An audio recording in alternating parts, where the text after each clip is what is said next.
and welcome to day 2 of the Indonesia International Conference on Cultural Diplomacy, Iiccd 2025. Thank you. Allow me to reintroduce myself. My name is Romy Sianturi, and I'm honored to once again be your host for this distinguished conference. Today, we will continue our collective effort to examine Indonesia's cultural wealth and its growing relevance in diplomacy as well as global affairs. Distinguished guests, as we enter the second day of our conference, it is worth recalling what we have accomplished yesterday. So we have concluded a rich set of panels and plenary discussions that pushed us to rethink how culture operates not simply as heritage, but as a strategic language of engagement which can reshape perceptions, build trust, and open diplomatic pathways that formal negotiations often cannot.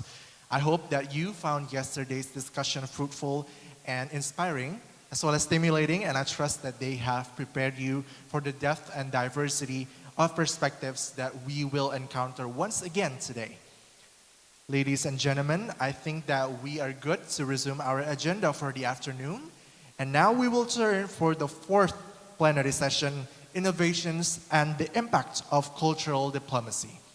So for this plenary session, ladies and gentlemen, we are honored to have our speakers for today. First is Dr. Wasisto Raharjo Jati, researcher on media, political communication, and culture at Badan Riset dan Inovasi Nasional. We are also graced by Ibu Endra Triastuti, PhD, Associate Professor in Communication at Universitas Indonesia. Ibu Anindita Kusumalistia, SOS, MPP, Special Advisor for the Ministry of Culture, Republic of Indonesia. And lastly, Ms. Maki Katsuno Hayashikawa, Director of UNESCO Regional Office. For this very important plenary session, we will be moderated by the very distinguished Associate Professor of Communication at Universitas Indonesia, Dr. Indah Santi Pratidina. Ladies and gentlemen, please help me welcome our moderator and speakers for the plenary session for Innovations and the Impacts of Cultural Diplomacy.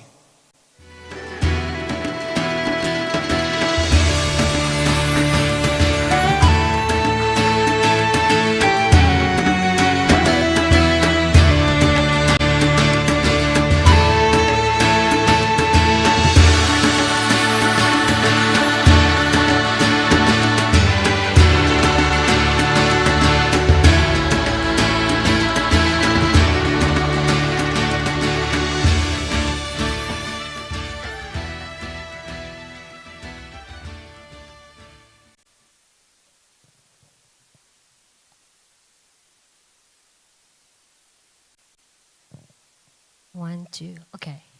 Hello, good afternoon, everyone. Assalamualaikum warahmatullahi wabarakatuh.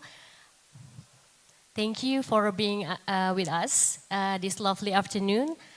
Rain again, but I guess that will be a good sign because here in Indonesia we call it rain is a good sign of prosperity. So thank you for being here with us after lunch. Perhaps some of you will need some coffee, but I hope you still can enjoy the discussion and bring out the atmosphere for this very interesting topic of, see my notes here, sorry, innovations and impact of cultural diplomacy. We have here already our 3 distinguished guest speakers. Thank you so much for being here. I think no further introduction is needed, yeah, because it's already there. I heard there will be one speaker who's going to be online. Is he already ready to start? Yes, Bapak. Dr. Wasisto is going to be online and I believe he's ready. Okay. Halo, selamat siang Pak Wasisto. Good.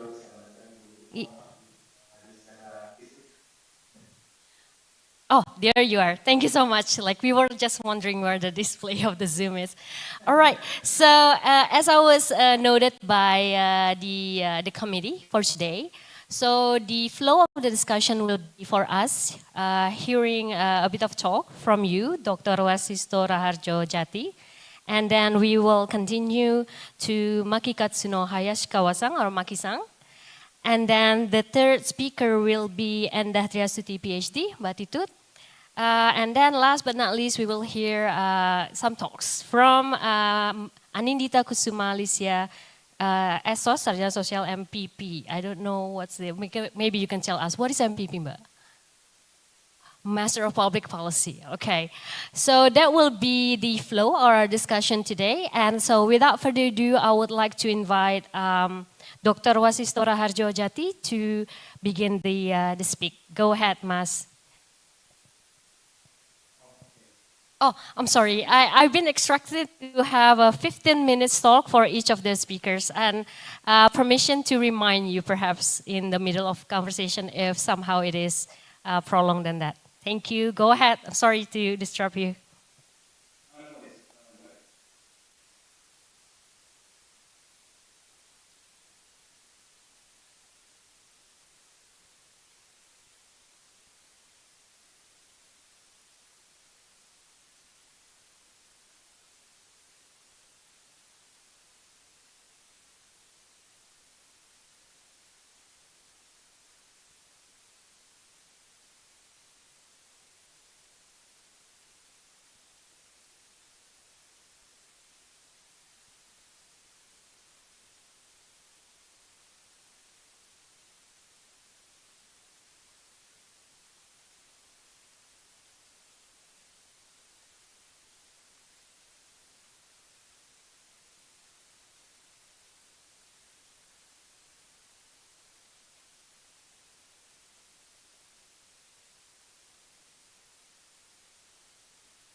So sometimes we got the stigma or maybe the prejudice about something that may be string with our culture. But social media can enable how we can alternatively change our mind and our insight about new culture especially. And there are 3 points I would like to elaborate. The first one is we can see that the digital platform in social media can able to be a process of forming and negotiating identity. So we can see that uh, the culture is not a static entity, but it can be a dynamic entity that can negotiate and preserve their culture identity. Second, we can also see that the social media can also to be a tools for preservation and promotion. So we can see that some folk tales or maybe some fable can be digitized and shared by communities that previously only circulate in local communities. Now, due to the social media, they can be shared in social media strictly.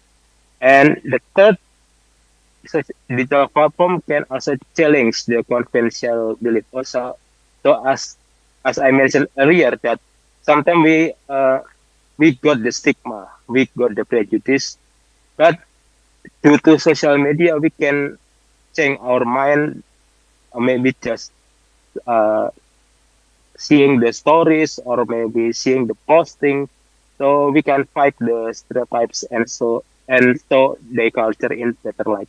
So as you can see on the screen, you can see that in the current viral song Pabola Bale, many, most of you already know this.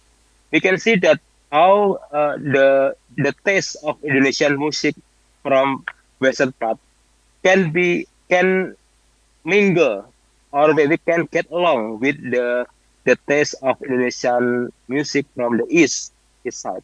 So we can see that uh, the culture narrative that previously just strictly divided by geographical area.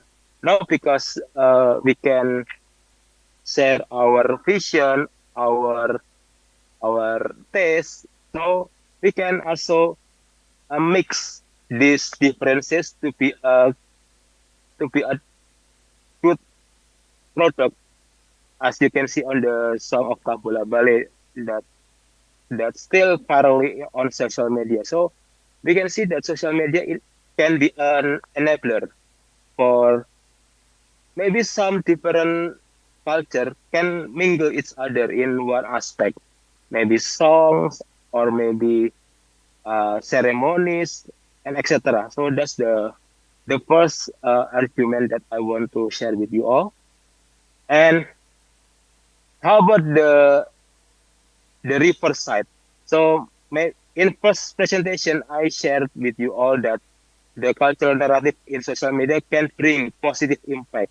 However, in different aspect, we can see that the cultural narrative can bring in the maybe still stigma or maybe negative opinion about something. So as you can see on the screen, this is the part of the viral horror film. Maybe many of you already know this, Pakaian Desa Penari. So we can see that the cultural narrative on social media can can still influence public opinion and shaping identities. So there are 3 points here. How we can see cultural narrative influence in social media. For example, influencing public discussion and then making content go viral and also changing cultural standard. However, it depends on the role of influencer to shape the cultural narrative. Sometimes some popular product such as music or film, as you can see on the screen, still maintain the negative stigma or maybe the prejudice that still inherited in the popular culture.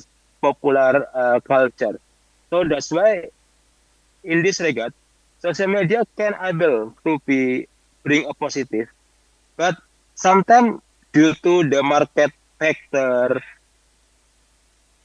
they can be pragmatically maintain the pragmatic sentiment, such as how we can see that in the KKN disciplinary, some Japanese uh, culture, such as offering or sesajen, or maybe some things that relate with animism or dynamism, still have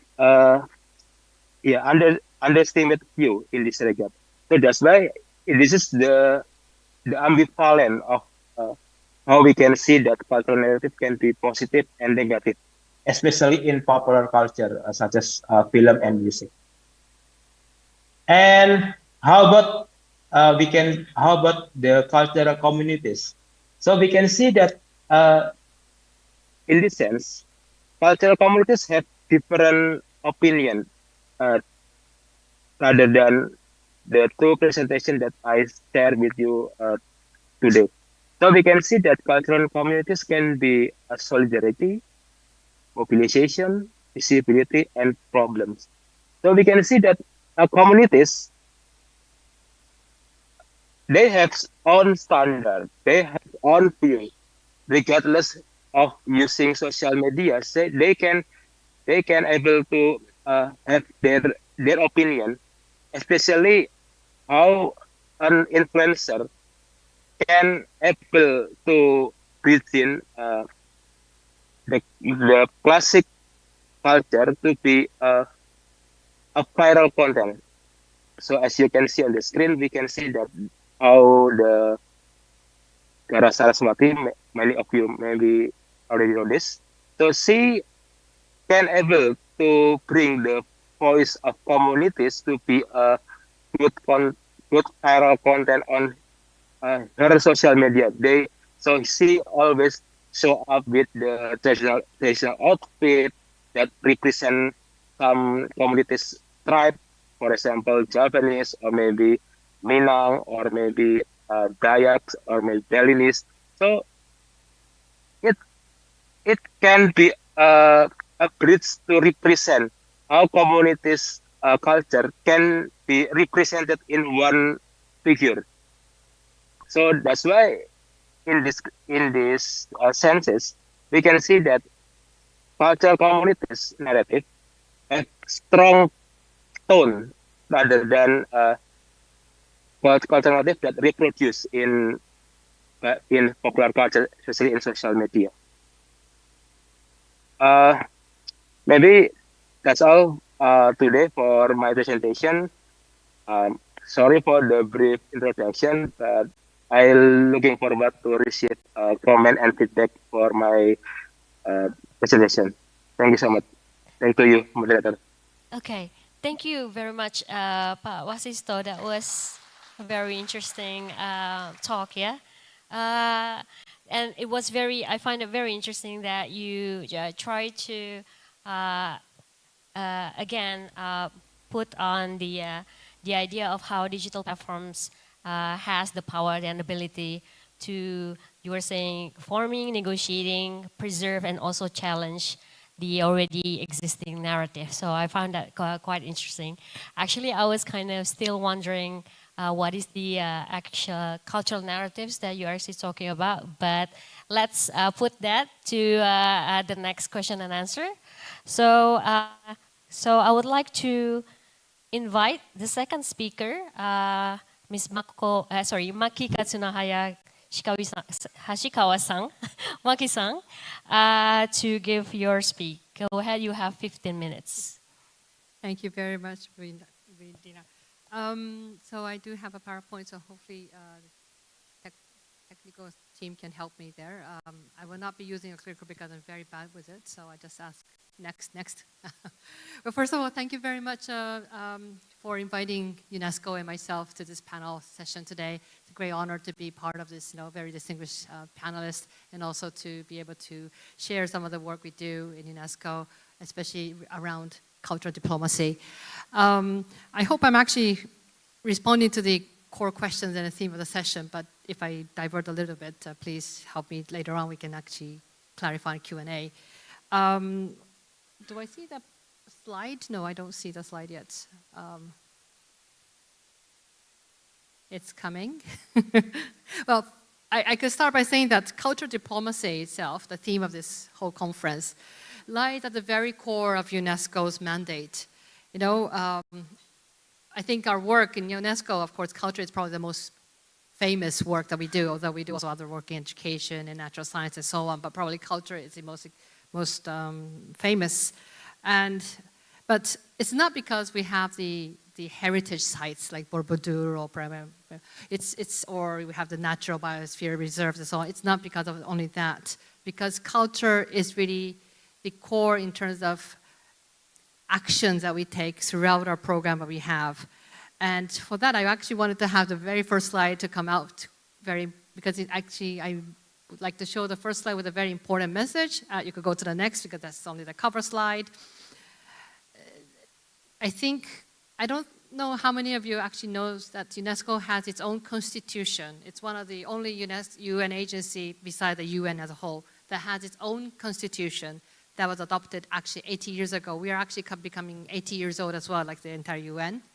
And UNESCO, in its constitution, in this preamble, we start by this saying, this statement. Since wars begin in the minds of women and men, it's been updated because of the gender consideration, women and men, it is in the minds of women and men that the defenses of peace must be constructed. And he continues to say that a peace based exclusively upon the political and economic arrangements of governments would not be a peace which could secure the unanimous, lasting, and sincere support of the peoples of the world. So this vision really remains relevant today. Even this was actually adopted in 1945. I think this statement is even more relevant probably today than ever it has been. Next. So culture, whether it's tangible or intangible or creative dimensions, it should not be considered to be a luxury or accessory to development, right? It is really culture. We consider that culture as a foundation for peace. It is a means to foster mutual understanding and cooperation among nations and peoples across borders. And this vision permeates in all UNESCO's work, not only in culture, but also in education, sciences, communications, and also it's reflected in the 6 international cultural conventions that we have. And building on this foundation, it's also important to recognize that culture cannot be confined within national borders. And this is where I think cultural diplomacy differs from political diplomacy, where it's extremely well defined by the national borders. And also, it's also because there's no national boundary for culture that it also makes it more difficult sometimes and complicated, but also more interesting and meaningful for human civilization. And so I would say that culture actually flows, and you can move on to the next slide, please. That culture flows, people move. For centuries, history.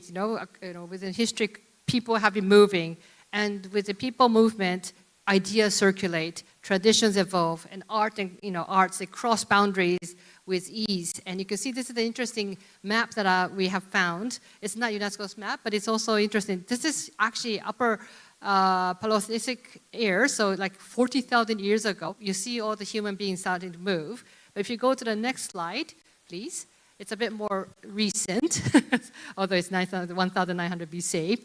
You can see that maritime trade has been even more actively expanded across the world. And with this movement of people, maybe they had other motives. It could be trade or immigration, migration to another country, or even for other regions. But you can see once people move, the culture, the tradition also moved along with them, and see that there is no border in this at all.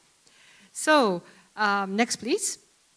When we think about cultural diplomacy and also managing our national cultural assets, whether it's a heritage site or creative industry, next slide, please, and whether it's museum collection, traditional knowledge, it means that when we talk about cultural diplomacy, it requires, as a I would say prerequisite, it requires a transporter cooperation. And it's an operational necessity, not just a philosophical ideal. Next, please. So here you can see that some of the few examples why transboundary cooperation becomes an operational necessity. For example, if you're talking about protecting cultural property in conflict zones, this demands mutual respect for each other's heritage, and it's not just about the legal obligation under the 1954 Hague Convention, but it's a test of humanity and trust across borders. There's no, there's no fault in the cultural heritage, leading to, it has actually often led to war, but I think there's, this is something that we have to make sure that it doesn't become part of the conflict. Combating illicit trafficking of cultural objects, this is a big issue in this region particularly, but it cannot done, by one country alone. So it requires coordination between countries, from the original country and those, countries where the active markets are found. You talk about underwater cultural heritage, like shipwrecks, and you can find a lot of shipwrecks in the Southeast Asian oceans. But this, of course, belongs to multiple histories and stories, of the people who have been around on the oceans, and it requires dialogue across jurisdictions. So you cannot really talking about the maritime jurisdictions here at all. Creative industries, today, I think it's not just about the collaboration among artists, but the digital technology is also coming into this deal. And sometimes the digital technologies not only erases traditional borders, but it's also impacting on the copyright issues and infringements, of the right of artists, or even fair remuneration, and it really requires international partnerships around this. And another point is performing arts and contemporary designs, that mobility and exchange of people are really essential criteria for creativity. Yeah. Now, next, please. Thank you.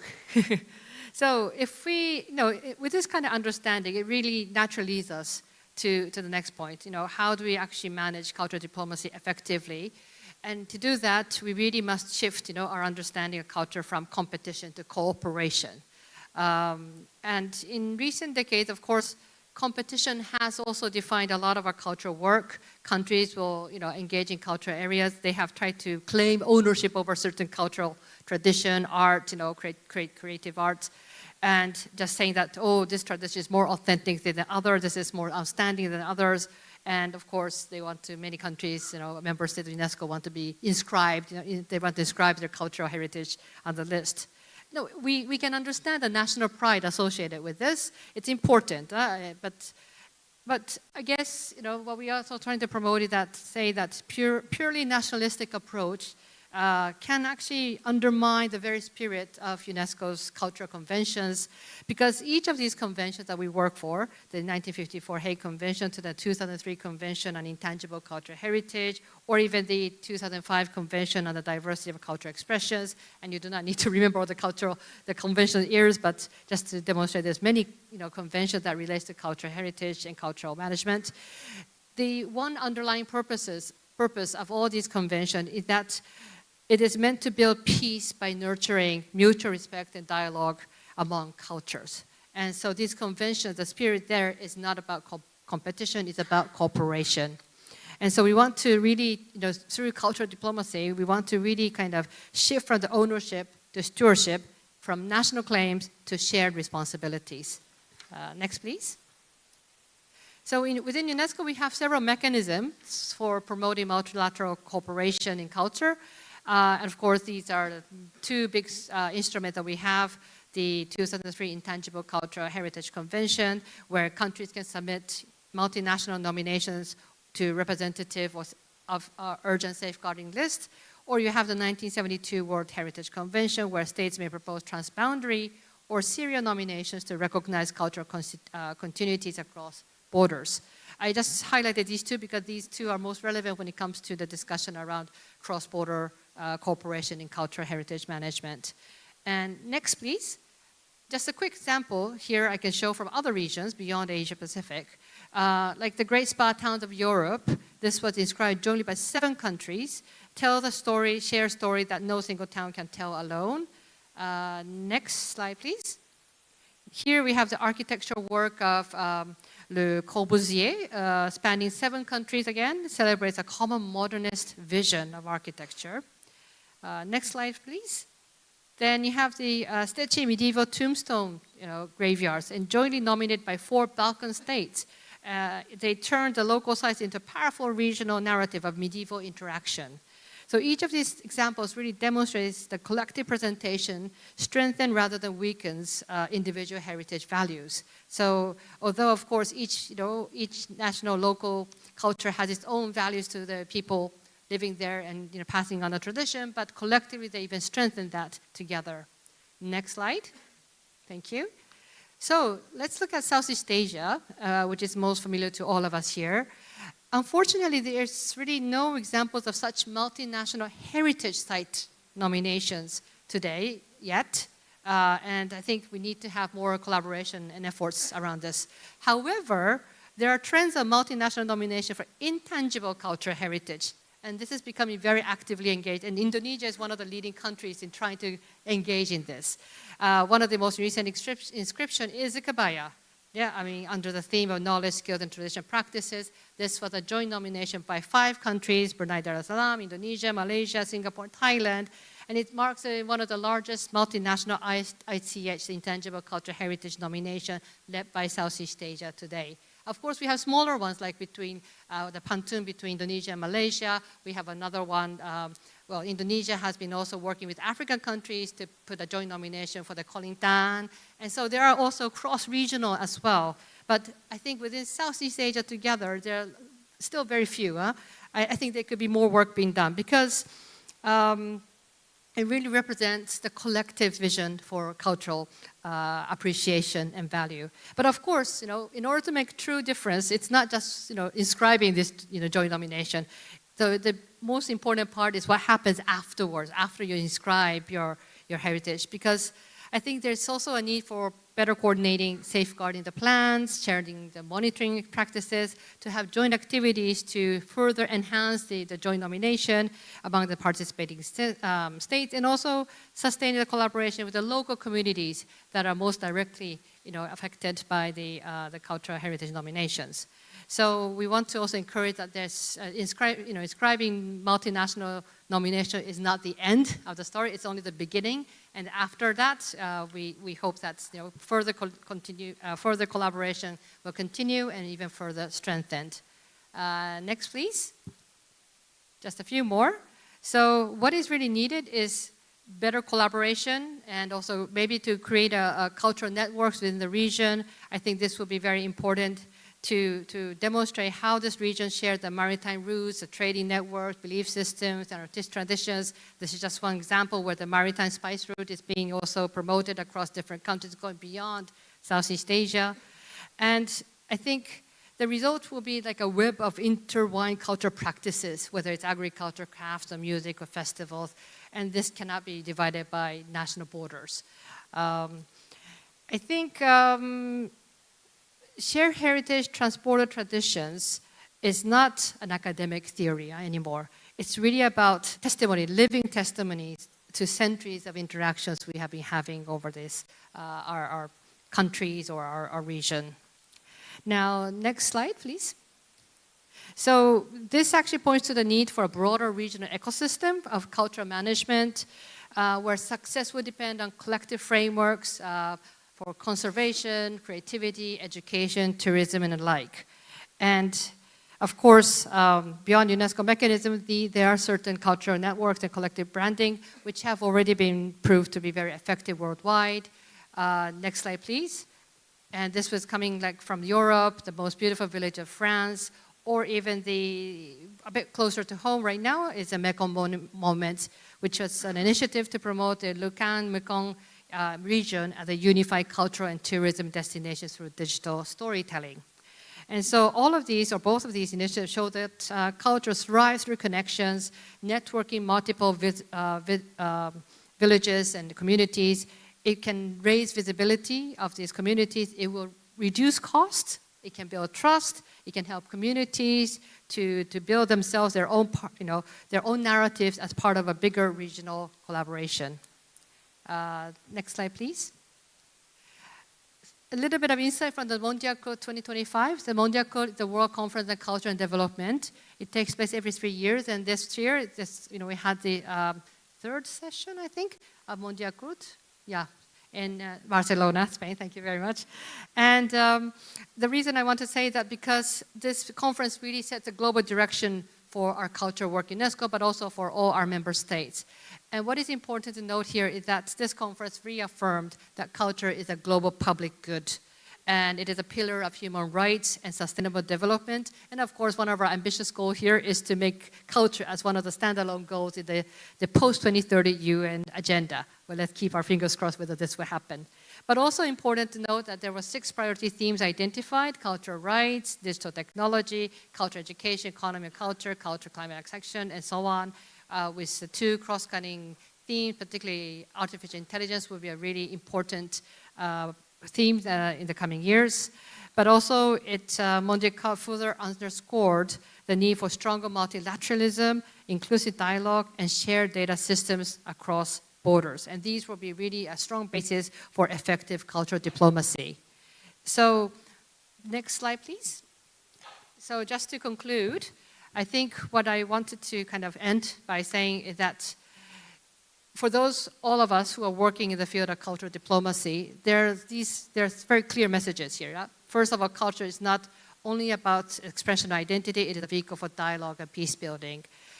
Borders make no sense in cultural dialogues because culture cuts across borders. So we need trans-border cooperation to allow countries to build soft power collectively, increase visibility through joint platforms and co-branding, share resource expertise, and also foster trust and dialogue, even when politically sensitive, in a politically sensitive context.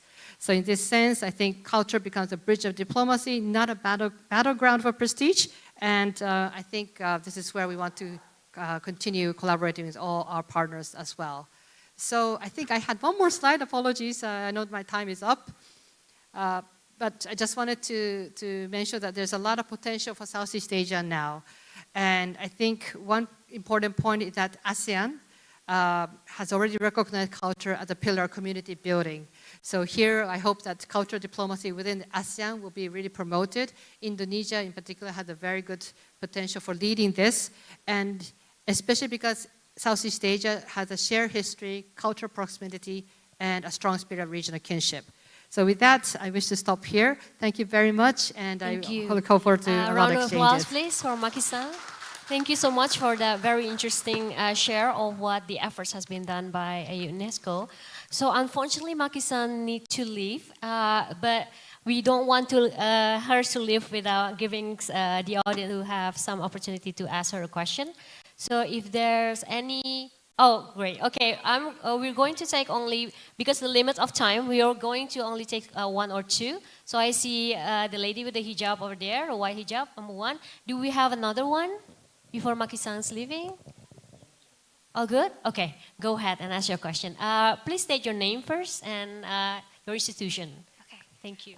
Thank you for the opportunity first. My name is Akwisha Irene Malana. I'm from Al-Azhar 8 Islamic Senior High School. And High school? Yeah, I'm still in high school. And I would really like to ask you a question. Since we can enhance culture diplomacy by using social media and media that has been elaborated firstly, and there are two things. We can use media to enhance soft power and nation branding, but also by using media, we can, there's like a negative part to it. For example, looting with cultural heritages. So I want to ask regarding for UNESCO, as technologies begin to grow rapidly, the rates towards black market digitally has been increasing also. And are there regulations or solutions and action that has been implemented by UNESCO? Thank you. Thank you so much. Go ahead. Thank you very much. That's a very important, timely, but difficult question. And I think it could have been also answered by our previous speaker as well to some extent. Right now, I think UNESCO is in the process of developing guidelines on how to combat, the online even scams and, platforms that actually have harms to the cultural heritage management and also promotion.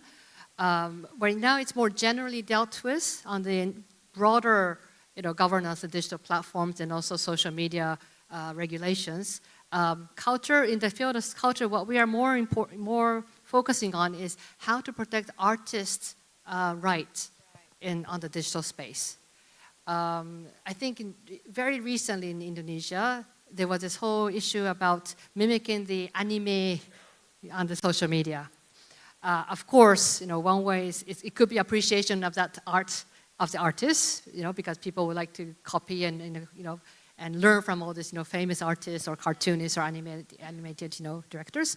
But at the same time, it's an infringement of the right of their expression and freedom of expression, as well as their copyright issues. And it was a bit of an issue within also UNESCO, yeah. And also in the film industry, there's a lot of AI-generated image of actors, actresses, as well as voice over recording. And these are really infringing on the right of artists and creative artists and performers. So this is where we are trying to set some guidelines and also working with governments, training also social media platform organizers and providers how to make sure that, not regulation, but how to moderate content and what kind of systems are being used, and making sure that such violation does not happen on a regular basis. However, it is very difficult to control this.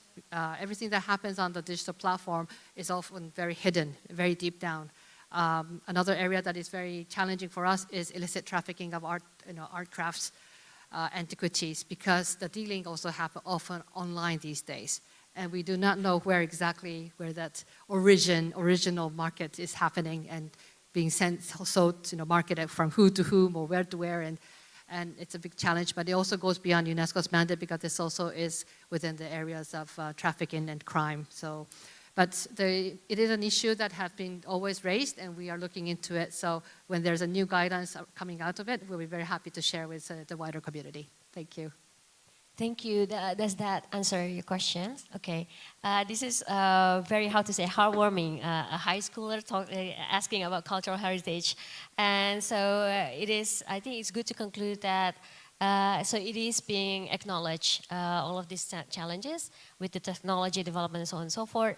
But we are still a very long way to go to try to find the ideal solution, perhaps. Just to Okay. say that I think it's not only negative, because there can also Oh, be yeah. very positive dimension of technology being used. For example, there are cultural sites in a conflict area where you cannot really visit. Now you can use technology to be able to visit that in a AR, artificial realm, and digital technology can help us to see some of the cultural heritage that you will not be able to access in the past. So there are also positive dimensions. So we have to balance how to make good use of those technologies available to us. Both sides of the coins, everything, yes.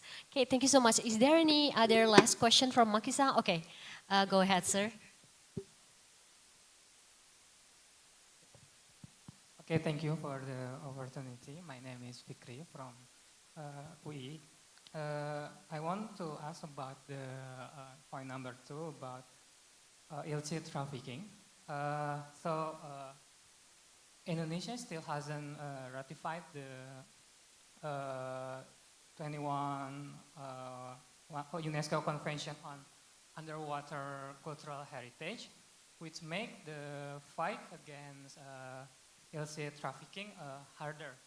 So the convention is depend on state joining, but many key maritime countries in ASEAN don't join doesn't ratify the convention. So what I want to ask is given that Indonesia hasn't ratified the UNESCO Convention on Underwater Cultural Heritage, I want to ask what practical limitation that this create for preventing the trafficking, and how effective can UNESCO actually be a key maritime state that doesn't join the ratify? Thank you. Thank you very much. Yes, actually, the convention, illicit trafficking, this is the worst convention when it comes to ratification. It's the least ratified convention among all the 6 conventions that we have. And none of the Southeast Asian countries have ratified this. And there's really good reasons, because it's also very political, and even underwater antiquities, actually heritage can also involve the military. So it can be a very sensitive area, and we understand why countries are hesitant to ratify.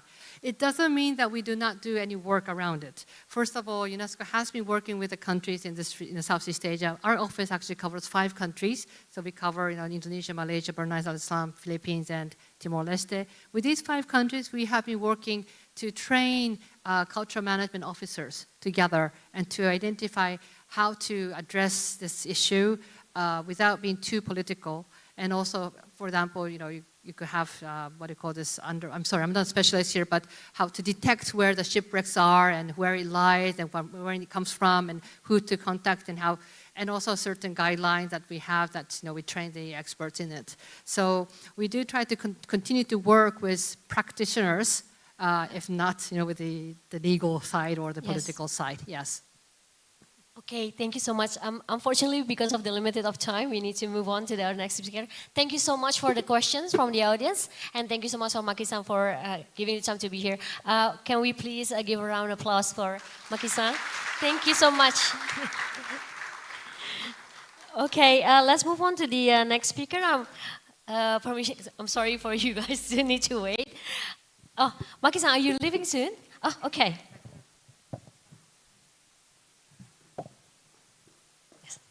Right.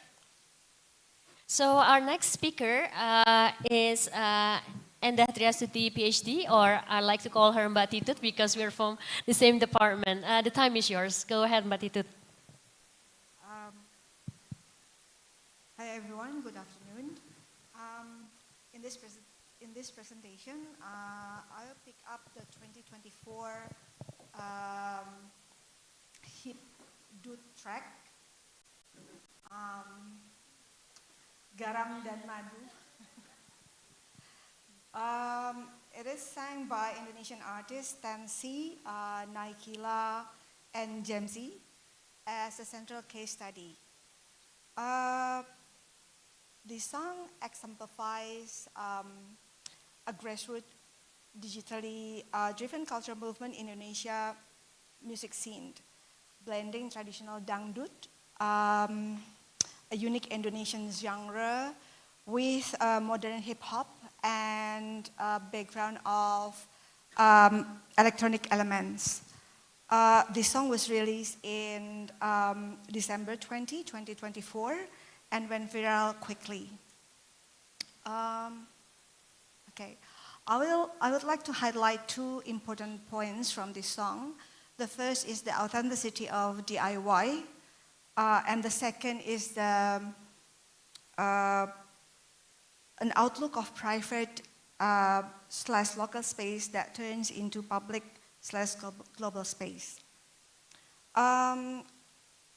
For whoever listened to this music, we know that this song is a typical low-budget production. It is shown from everyday cluttered background. The artist transformed local and private space into global, international stages.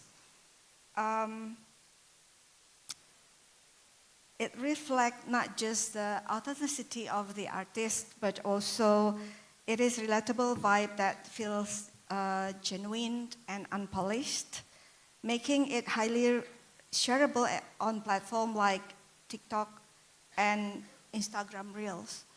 The tune is very light and simple and humble that everyone, even outside Indonesian culture, can sing along, dance with the song, and also recreate the music or the song.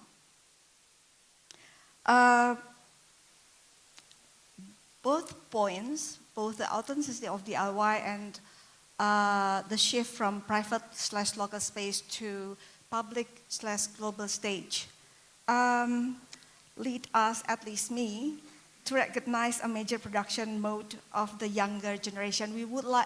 We love to call them Gen Z, but despite their subversive attitude that we may sometimes complain, the production of rebellion and also subversive, yet very creative in every way. Including the way how the Gen Z exploit the digital platforms in their production mode.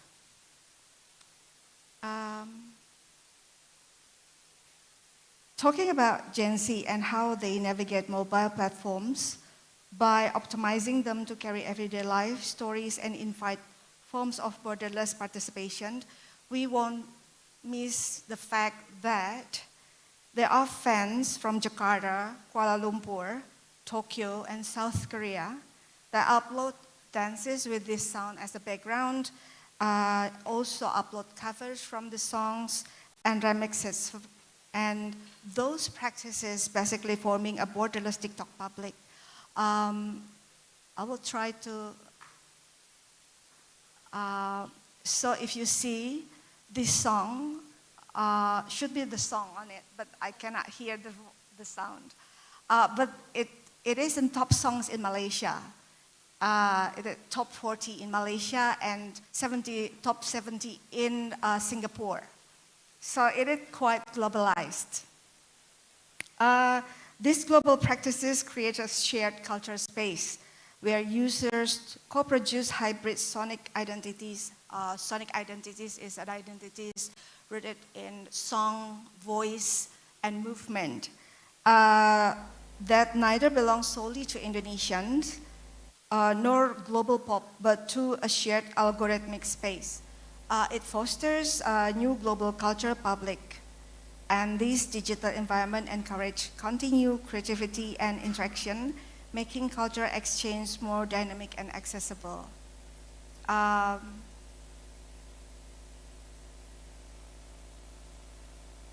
So to me,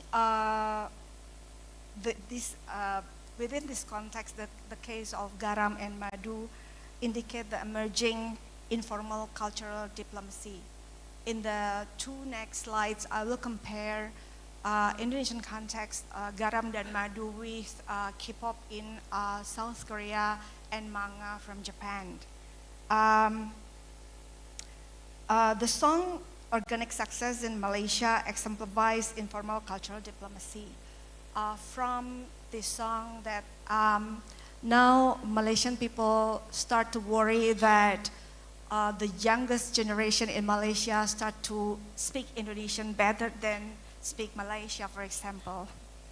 And without formal state involvement, without bureaucracy, the track promotes Indonesia heritage through algorithmic recommendation and shared musical roots, fostering positive neighborly sentiment.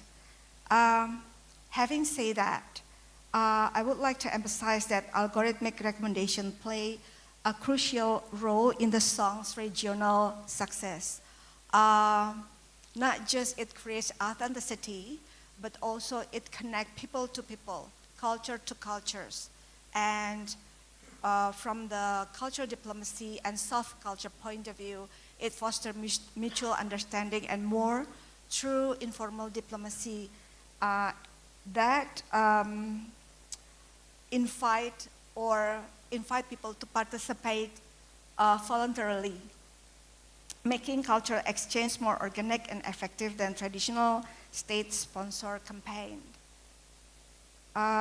So here, looking back and comparing other countries, well, I would like to highlight the important roles of Gen Z or younger generation in their role to enhance informal cultural diplomacy.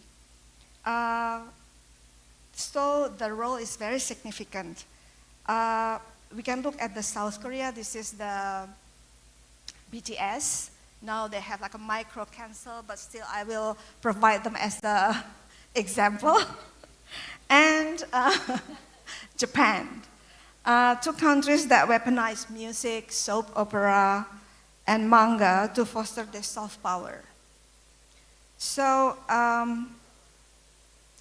then maybe we can reframe the definition of cultural diplomacy from the formal point of view to the more informal point of view.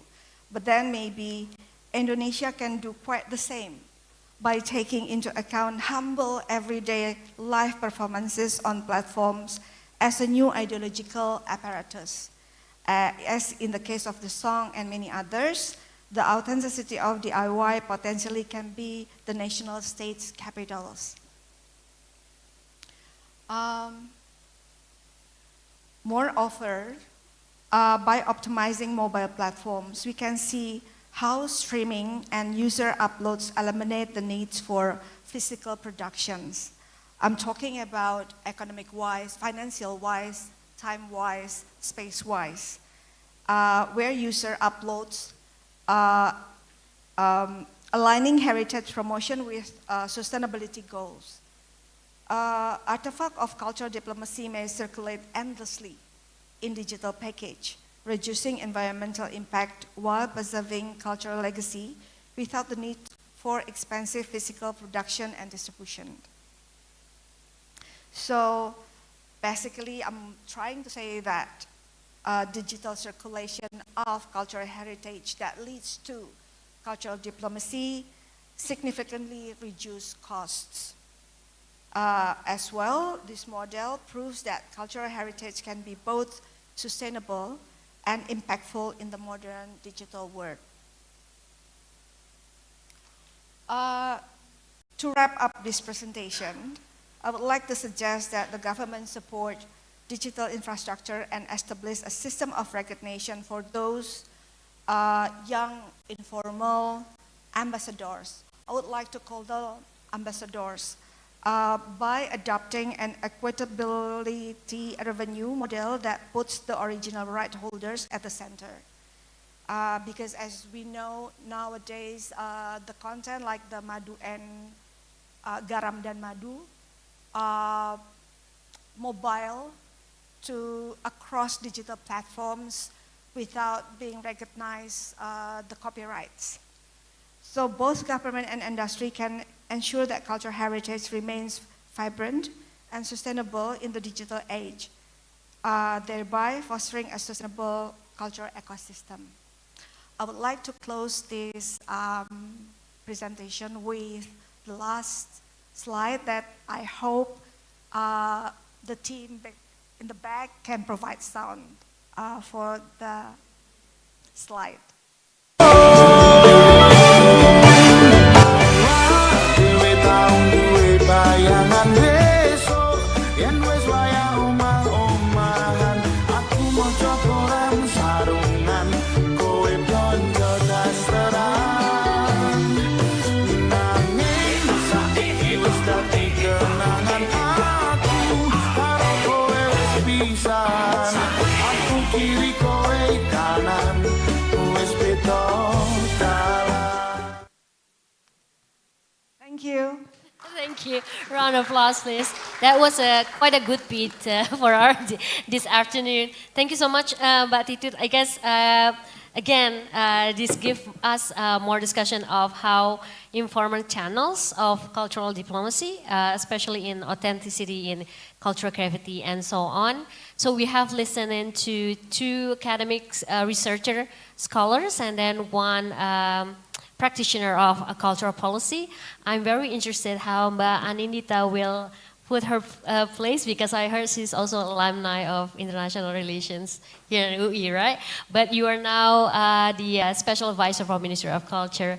We are very excited to hear your talk. Last but not least, go ahead, Mbak Anindita. Thank you, Mbak. Sorry, Terima kasih. Anindita, not Anandita. Thank you, Mbak. Good afternoon, everyone. Huge honor to be here this afternoon as an alumni of this faculty, the IR department actually. So thrilled and honored to return today to once again see this familiar faces, the professors, lecturers, colleagues, and glad that we can bring together this dialogue which combine all together the culture, economy, and also diplomacy in this discussion this afternoon. And I've been asked to also speak from the vantage point of the government, specifically from the Ministry of Culture of the Republic of Indonesia. This is, we just turned 1 year old, actually last month. So this is actually the first time that we have a standalone Ministry of Culture. Previously, it was always merged with the Ministry of Education or Ministry of Tourism. And here I would like to talk about how the cultural and creative industries can serve as an engine of growth and also as strategic vehicles for the cultural diplomacy. Okay, let me start with the normative layer as sort of a foundation of why we put cultural economy as one of the flagships or the priority policies in our ministry. So as been mentioned as well by Ibu Maki previously, that in 2022 actually the countries including Indonesia, we declared that culture is a global public good and also culture should be a standalone goal beyond 2030.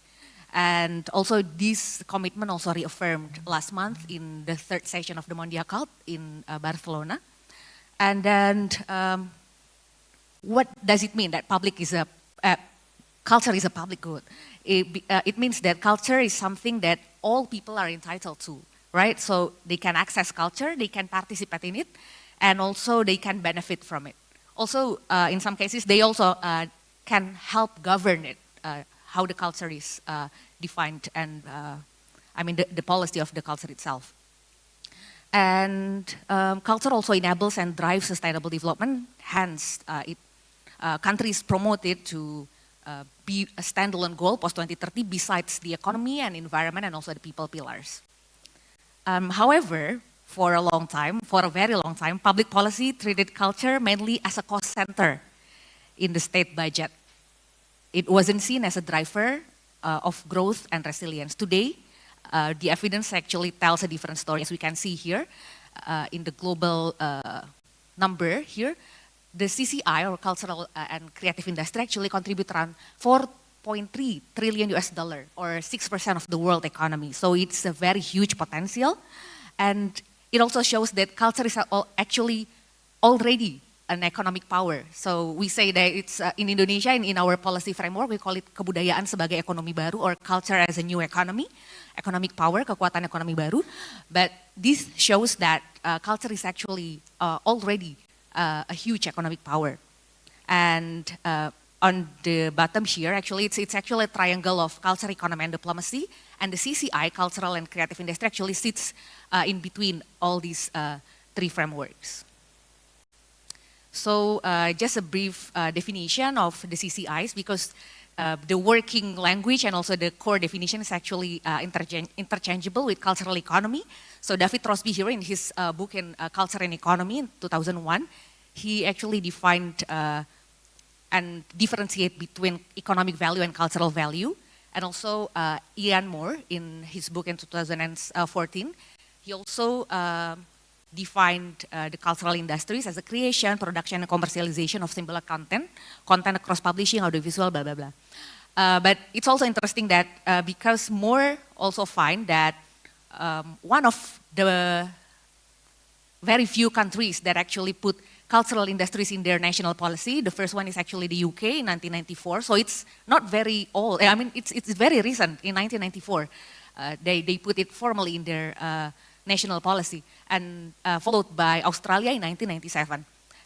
And then here, actually, some scholars like De Bokoler and Spence, they actually provide an interesting view regarding the CCI, especially the creative industry, because they have a critic regarding this term, because they call it a celebratory term, the creative industry. So they prefer the term cultural economy because this means that it is the full system of producing, distributing, and consuming cultural goods and services, together with the cultural, economic, and social political context in which this happens. So this is sort of more holistic, and it includes both monetary and non-monetary transactions. And in this talk, I will keep using the term CCI, because that's what the declaration says, what the UNESCO says, and also it's the working language in the international level. But conceptually, our policy in Indonesia is closer to the cultural economy perspective. Okay, yeah. And there are actually 4 policy lenses to see the cultural industry, the CCIs, in the international regime. The first one from the UNESCO. As you can see, this is actually a very culture-based perspective. And the second one from Iiccd, of course, because Iiccd trade and development. Some people actually, they have a critic against it because it's too commercial and it reduces culture to only exports and trade. And from WIPO is the World IP organization, World Intellectual Property Organization, and the critics is also the term it's also be too legalistic, and from the UNESCO point of view, the OECD point of view, I mean, oh sorry, this one is wrong. This digital and innovation model is actually in OECD. It also often tends to fit only developed countries rather than a broader view of emerging countries and developing countries. So our response, Indonesia's response to these terms, is we have this approach called integrated cultural innovation value chain, because for us, the challenge is not to choose one lens, but to synchronize them in a way that works for our context and for the global south more broadly. And this one actually has been mentioned by the minister on the opening session yesterday. This is the cultural capital actually of Indonesia, because we have mega diversity, and also we are one of the oldest civilizations on earth, actually based on the several findings of paleoanthropological yeah, this is actually the capital for our CCI. And then we also have the constitutional mandate. Here in UUD 1945, Article 32, I'm sorry, paragraph 1. So when we talk about CCIs, we are actually talking about an economy that is built on top of this mega diversity and deep time heritage. So here are some numbers on some of our cultural ecosystems. Oh, sorry, this one is the main cultural ecosystems that we have now. This is the only examples. For example, this is the screen and audiovisual. This includes also films, television and video, music and performing arts, including dances, theater, and also design, wastra, digital content, and Iiccd. Iiccd is animation, comic, and games, literatures, museum and heritage sites. We actually have a separate body now called Iiccd. Not separate, but it's still under the ministry, but it's a more independent one. It's called Indonesian Heritage Agency to manage the museum and heritage sites, and also the gastronomy. So these are the numbers. We see a lot of potential actually in our cultural ecosystems. In the screen industry, we are projected to contribute up to 9.8 billion to the GDP by 2027. And also the trajectory is that the jobs will grow 40% annually, and more than 91 million cinema audiences was recorded in November 2025. Actually, last year was actually larger. The number is around 122 million people. And what's interesting is that the local films actually commanding 70% of the box office. So most of the movie audience in cinema, mostly they watch local film or nationally produced films. But we have the challenge here, which is the shortage of cinema screen, because currently we still need around 7,000 screens, cinema screens in Indonesia to balance our huge population. So this is quite a challenge for us because so now the problem is not the lack of the movie production, but it's the waiting line for the movies to can be screened in the cinema. And then here the wastra as well, batik, tenun, and also the museum and heritage sites, and also digital content. This is actually the huge potential as well, because Indonesia is the largest creator ecosystem here in Southeast Asia. We have around 12 million creators, which produce 1 million contents every month. And also at the bottom here, it's actually the projection of the digital economy in Indonesia in 2026. Also, these are the other numbers. The first one here, the 4,368. This is the number of 3D scans of the Prambanan Temple Complex and Wayang and Keris. This is one of our development of digital cultural innovations. So we do 3D scannings for our cultural heritage, both the cultural sites like the temples and also other cultural heritage like Wayang and Keris. So that's one of the way to preserve and also digitalize our cultural assets. And also we have a lot of cultural ecosystem advancement programs which already reach a lot of people and also cultural actors. Here are the number of people who are involved within the 2025. And also we have these talent pipelines called National Talent Management, because this is a very important one if we talk about the CCI or the cultural economy, that we have to provide some sort of capacity building, training to nurture the talents so that they can contribute to the industry itself. So, of course, we don't want a model that is very linear, right? Like a model that is heritage in and money out, because now we think in terms of a circular cultural economy. This is inspired in part by a model developed by our colleague, Dr. Joseph Lo, who presented this last week in Kupang in our event called Indonesia and Pacific Cultural Synergy. Dr. Joseph Lo, he worked for the Smithsonian and he developed this circular economy. So what is the objective here? So we want to generate the cultural capital, right? So the first cultural capital here, we can see it's the first generation of master of artisan. So they are the tradition bearer, for example. And then here, the policy intervention comes in through the cultural drivers and infrastructure. So we give capacity building. We also have associations, training through associations and communities. And also we give some grants to the cultural practitioners. And also here's the industry, the industrial level, where the cultural products is produced and distributed.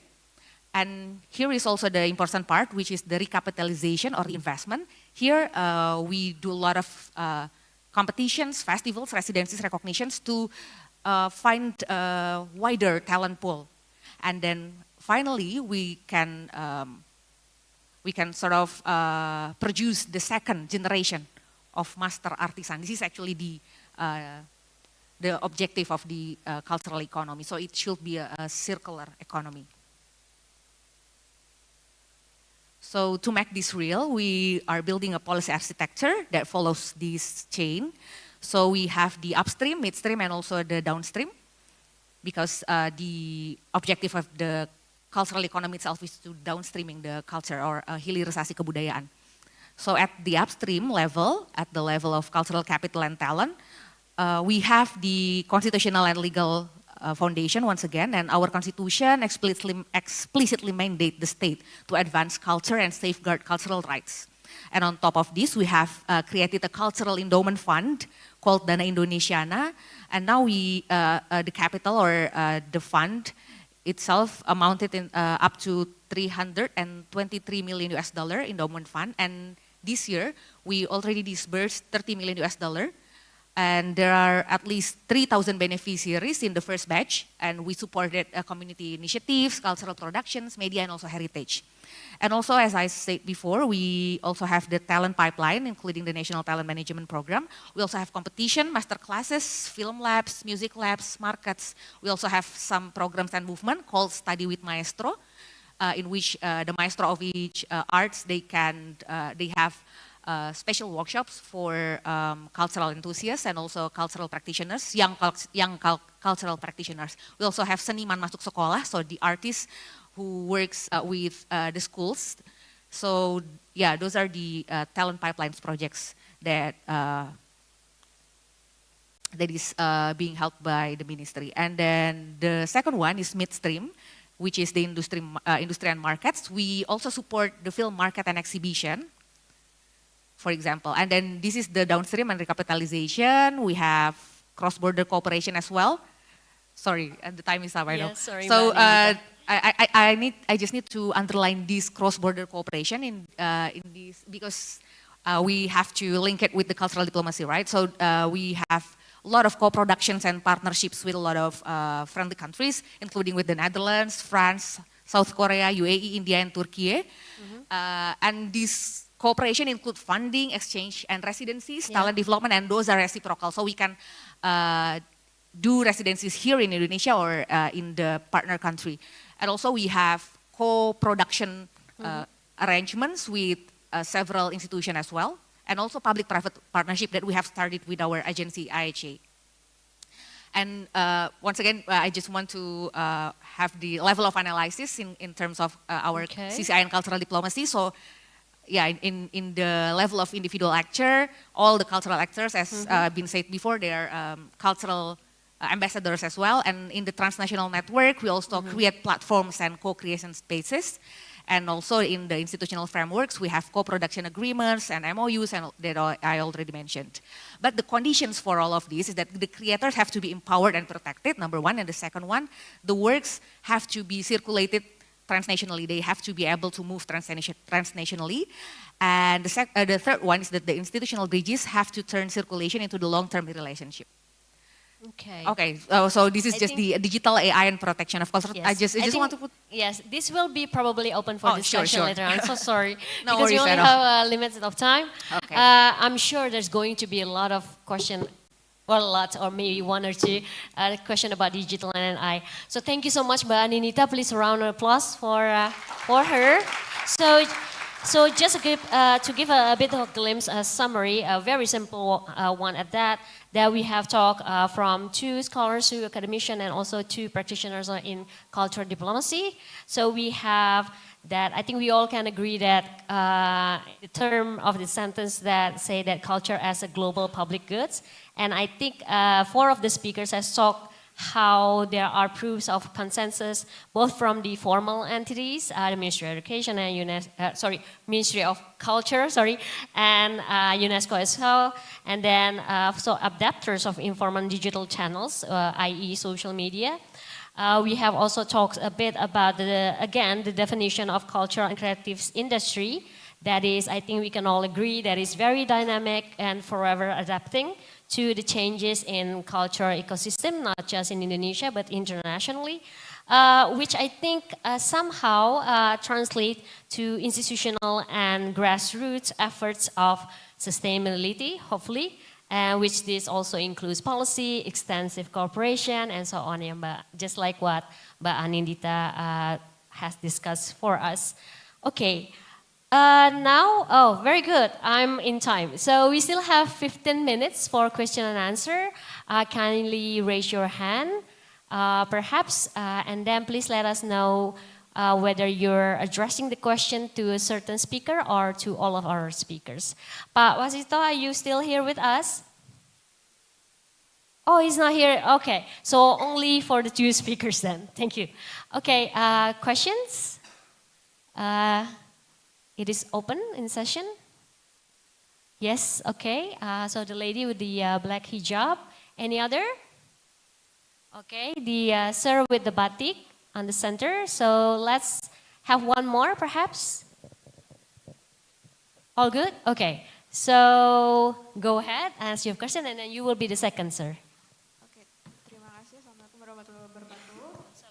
Very good afternoon for everyone. Thank you for the speakers and the moderator as well. I just want to address my question maybe to Mbak Bu Enda. Boleh ya, Mbak Titut ya, Mbak. Sorry. It's about how the music, the viral of the music. Actually, the camera is overwhelming. The viral of the musics led to the promotions of our culture maybe. Looking from Hallyu or Korean wave, it's actually they started very organic. I see it as it started very organic. It's using internet and globalization, and they become viral. And nowadays, TikTok and short form of music also like used in your presentation, the TikTok videos. I think it's became an opportunity for us as well to promote our music.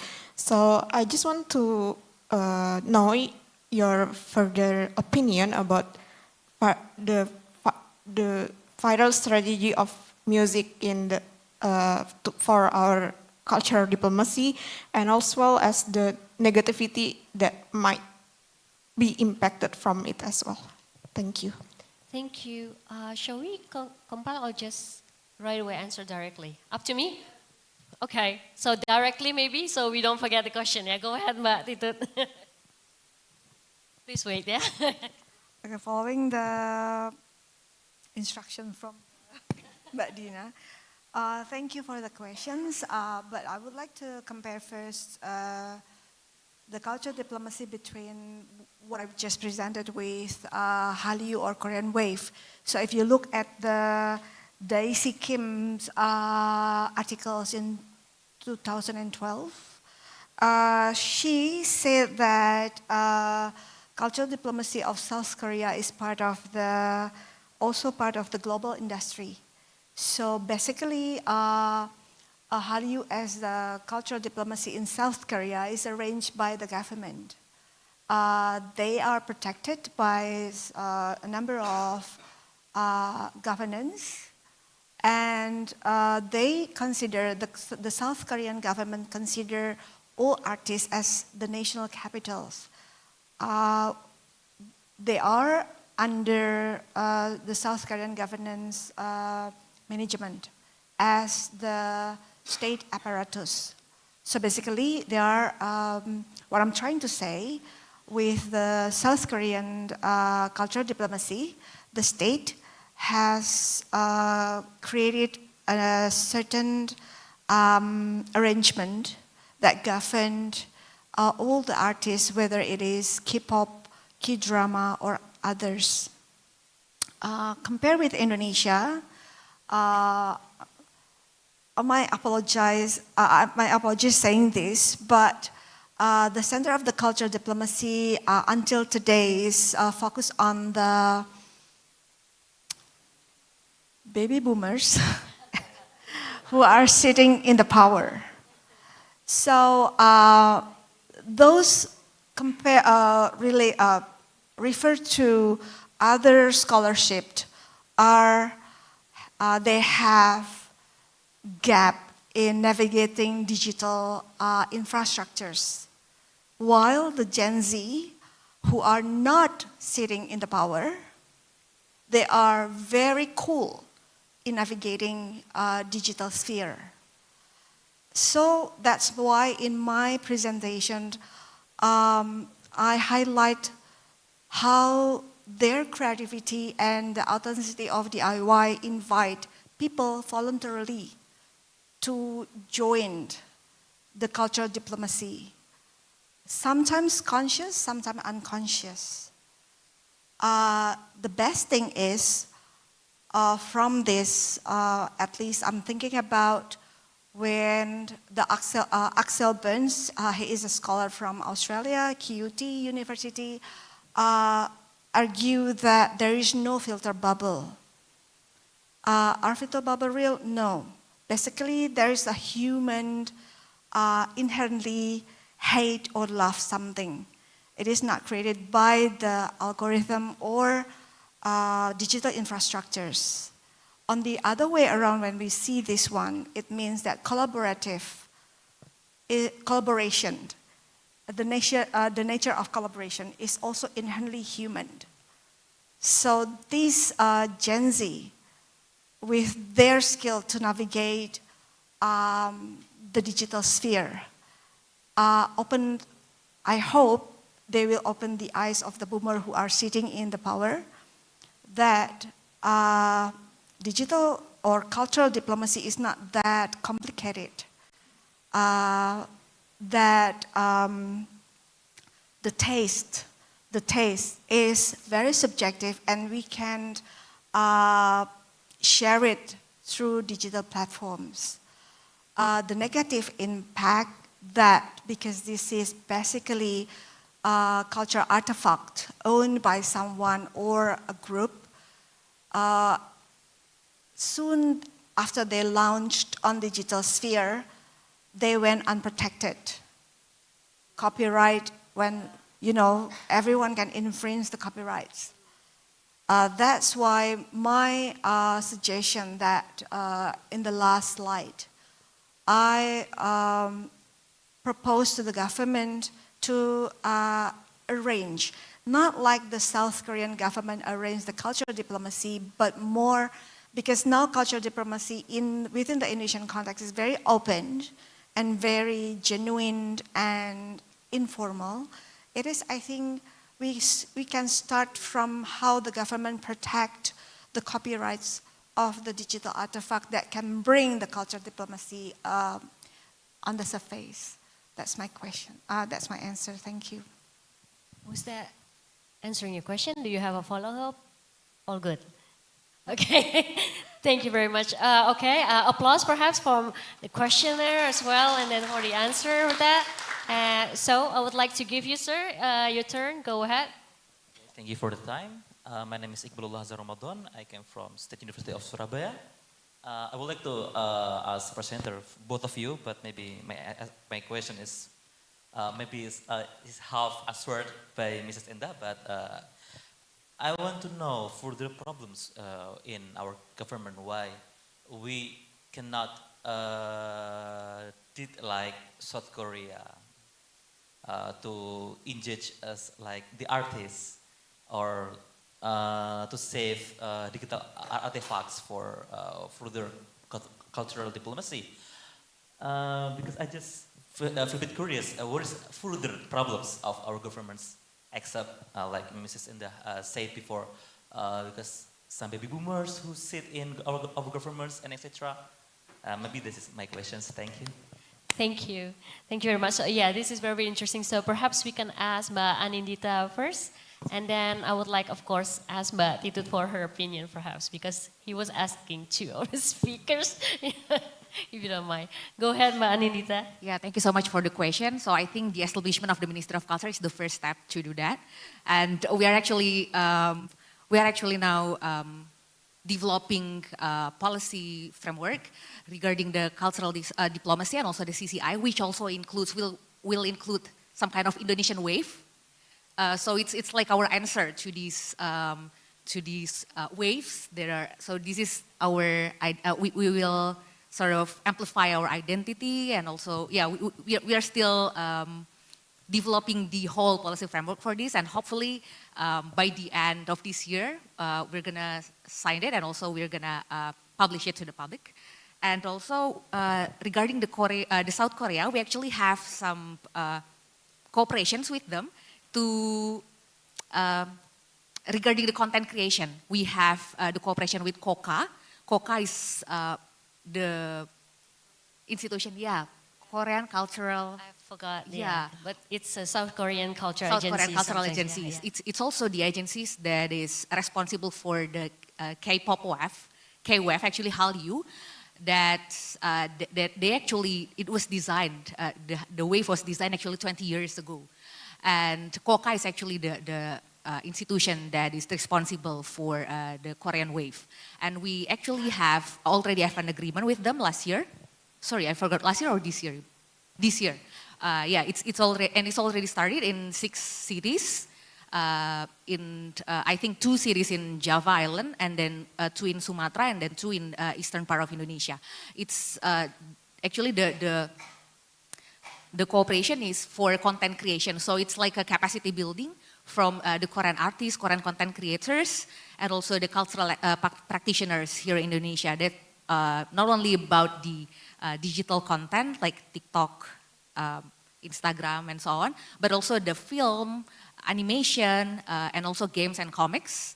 And then we also have several co-production agreements with several countries that is also very robust in promoting their popular culture, including Japan. We also have an agreement with Japan, and also with the Netherlands and France. Actually, we signed 6 agreements with France when Macron visited Indonesia several months ago. So actually there are a lot of, it's still in the surface, but hopefully we can continue the work. Regarding the challenge, I think one of them may be already answered by Buanda, and that's why we want to see more young people to participate in the cultural ecosystem. That's why we also have the talent management, National Talent Management Program, or MTN, because we conduct it in schools. So actually we conduct it in elementary schools, middle schools, and high schools. And also for a study with Maestro, we also open it for the young people. So actually it's not only about preserving or safeguarding the old or ancient cultural heritage, but also one of the mandates, actually 3 of the mandates of the cultural advancement are for development, cultural empowerment, and cultural utilization. So it's part of the mandates, and what we are doing, what we are pushing now with the new ministry. So maybe that's all from me. Thank you, Mbak Ninita. Go ahead, Mbak Titut. Perhaps you have some additional perspective or...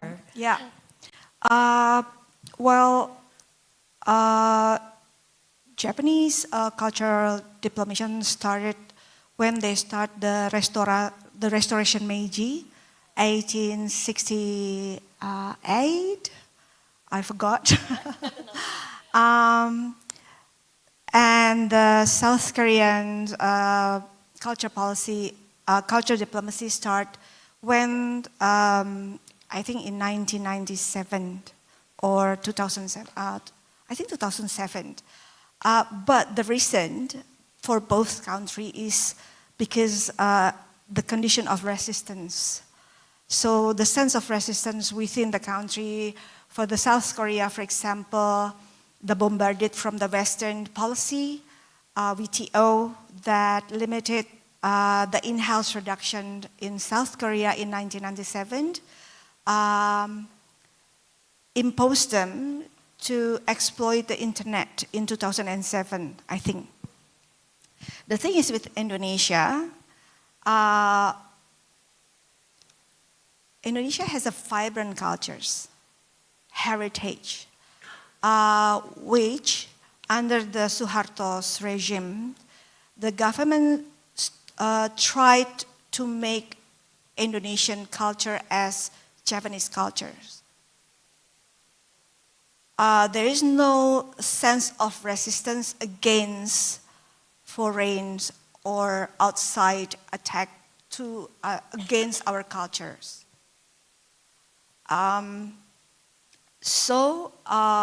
For example, with South Korea, since 2007, since 1997, the Bearcraft, yeah, it is assigned straight away under the prime ministers.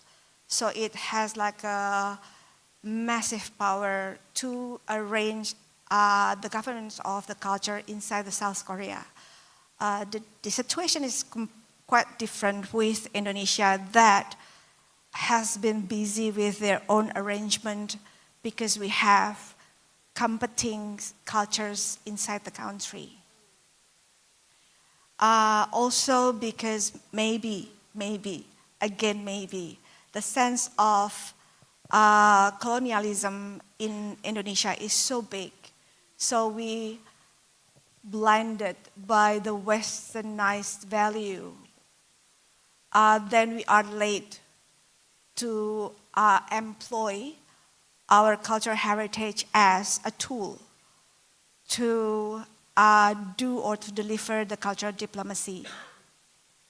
However, that's why in my presentation highlight the informal cultural diplomacy that I think even the Gen Z not aware about their potential in delivering that diplomacy. That they can be the state apparatus, the new state apparatus, the first, and the second, the algorithm as the state apparatus as well. So I think this forum is important because it invite all of us, collect us and connect us, let us to exchange the point of view from the practitioners and also the academics. Yes. But I think we still have lots to do because our awareness on what is culture, whether it is Japanese culture or Indonesian culture or whatever culture can be weaponized to enhance diplomacy is just recently, right? So that's my answer. So the question is ended up to be another question. So what is culture? Actually, thank you so much for the questions. Thank you so much for the speakers. Please, I will invite us to give an applause. Thank you so much for a very good discussion. I would like to give room for the next panel. So back at you, MC. Thank you so much. Thank you so much. Thank you. To our Terima kasih, speakers Mbak. and moderator for the very insightful panel session 4. Once again, ladies and gentlemen, let's give a big round of applause. And I request the speakers and moderator to stand on the stage as we want to take a picture together. Okay.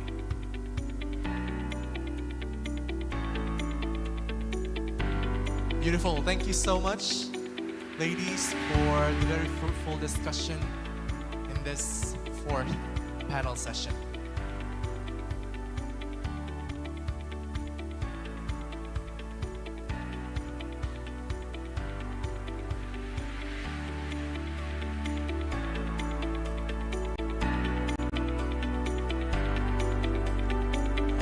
Our sincerest gratitude to our speakers and moderator, as well as you, our participants, for the very active engagement in this discussion. And ladies and gentlemen, with that thoughtful and very inspiring discussion just now, we are ready to continue. However, I would suggest that before we continue to the next plenary session, we should take a coffee break. So I encourage you to enjoy the refreshments we have provided outside of the auditorium, and we will see you back again at 4 p.m. for the next plenary session, which will be themed Soft Power Hard Questions, Rethinking Cultural Diplomacy. Once again, we will see you here at the auditorium for plenary session 5 at 4 p.m. Thank you so much, ladies and gentlemen. Enjoy.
Distinguished guests, ladies and gentlemen, welcome once again to Auditorium Juwono Sudarsono for the Indonesia International Conference on Cultural Diplomacy, Iiccd 2025. May I hear a big round of applause from all of you? Okay. With this time, I believe you're all refreshed now with the coffee break and the refreshments that we have provided outside. And I hope you're ready as we will discuss the role of influence of cultural diplomacy within broader global dynamics once more in this lovely afternoon. It is my honor to now open plenary session 5, Soft Power Hard Questions, Rethinking Cultural Diplomacy, where we will be joined by a panel of speakers that are wonderful, of course. Please help me welcome our speakers. First, we have Ms. Jacinta O'Hagan, Associate Professor at the School of Political Sciences and International Studies, University of Queensland. We have Sukiato Kurniawan, Assistant Curator of Cultural Lab.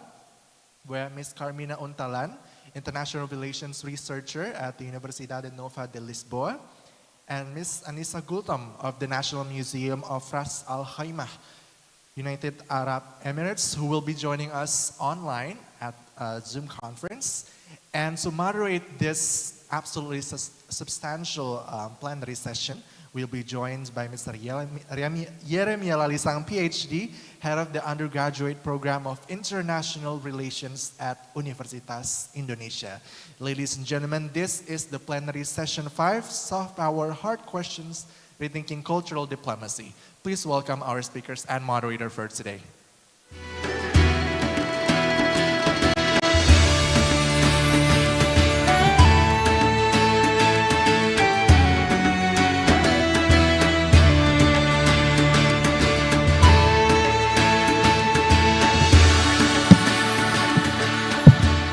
A very good afternoon, everyone. I know it's been a long day. Thank you for staying with us, but I promise we do save the best for last.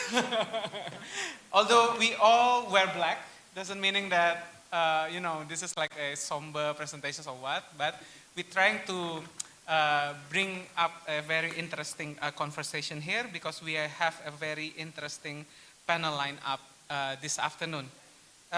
We will speak about museum diplomacy, heritage, and cultural diplomacy.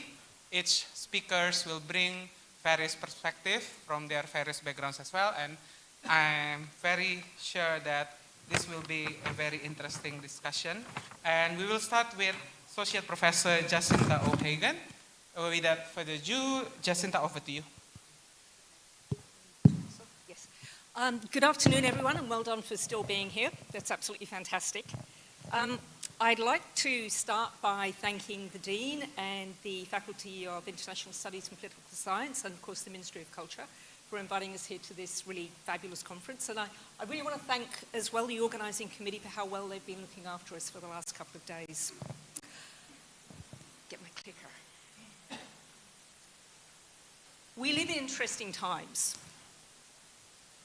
International politics at the moment is characterised by uncertainty, by rupture, and by instability. We seem to be returning to great power rivalry: Ukraine, Gaza, Sudan, Tehran, Venezuela. We see a willingness of great powers to use force, and we're seeing challenges to international law and international humanitarian law with impunity. Hard power, it seems, is resurging. The world's leading power and previous proponent of cultural diplomacy, the United States, is winding back. The Trump II administration continuing the pullback on cultural diplomacy we saw in its first term.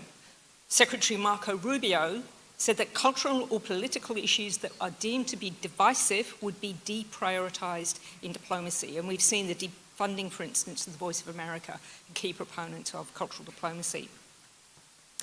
So is cultural diplomacy a dying art? Well, this conference suggests it's not. And if you've been at the fascinating panels here, you would have heard about how not only Indonesia, but Ukraine, the Netherlands, Kenya, are all critically engaging with cultural diplomacy and considering how you prioritize and promote it. So how do we understand cultural diplomacy in this context? Traditionally, we sort of associate cultural diplomacy with great powers and with the West and the dominance of the West and the capacity of the West to push and continue to exercise hegemony over other powers.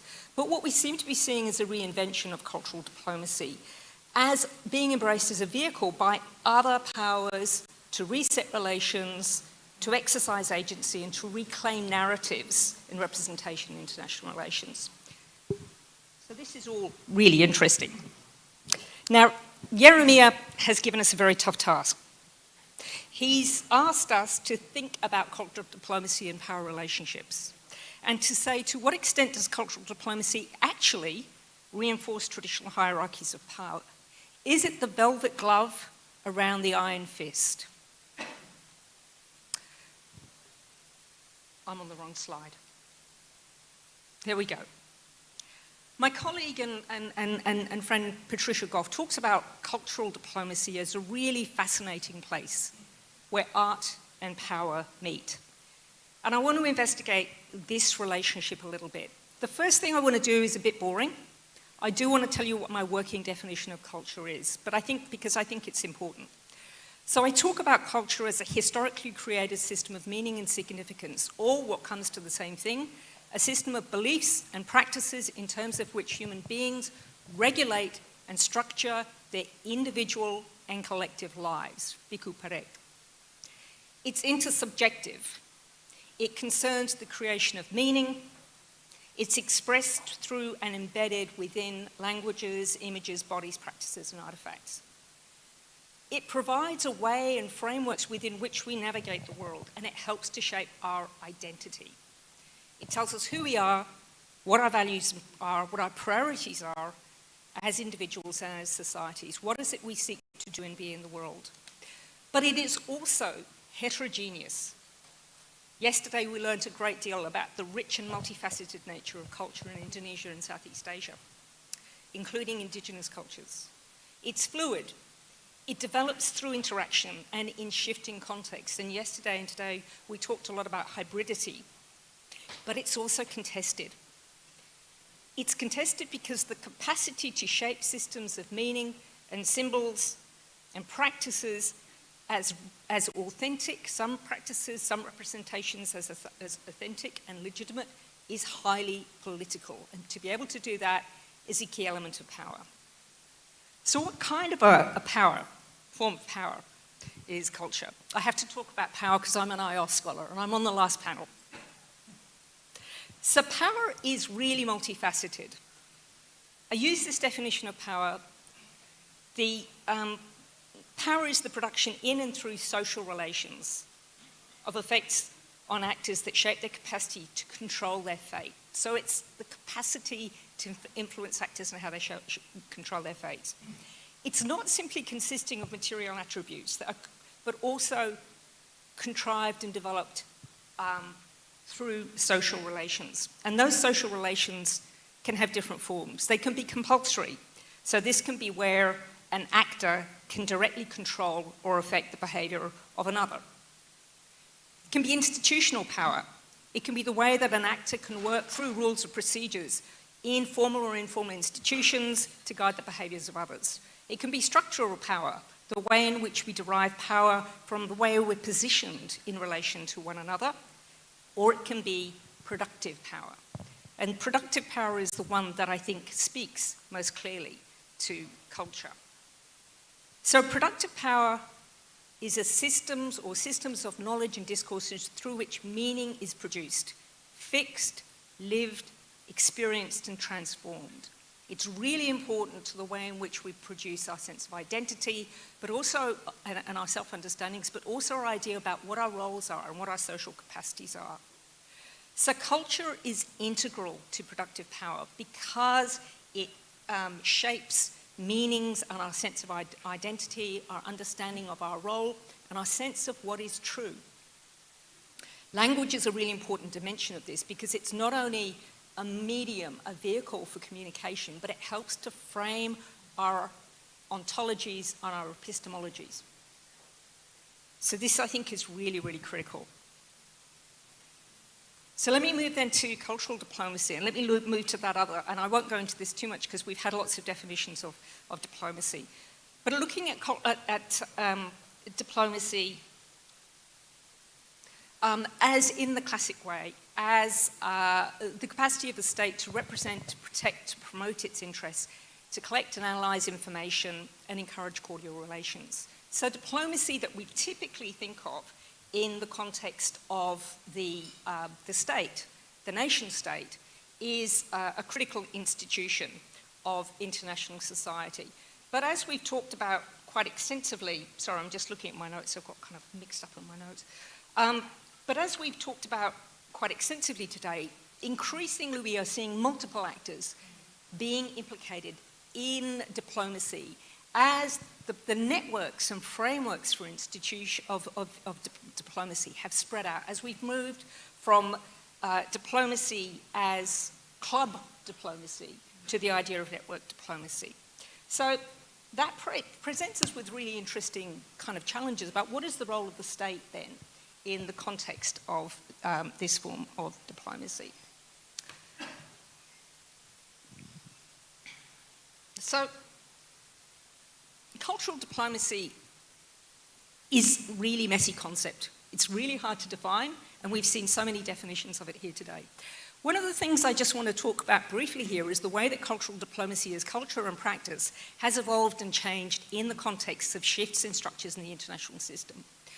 We see the emergence of cultural diplomacy as a concept in the 19th century, linked with this idea of the integrity of a particular culture, its superiority and its capacity to project that over other societies, such as in the civilizing mission of France, but also other European imperial powers.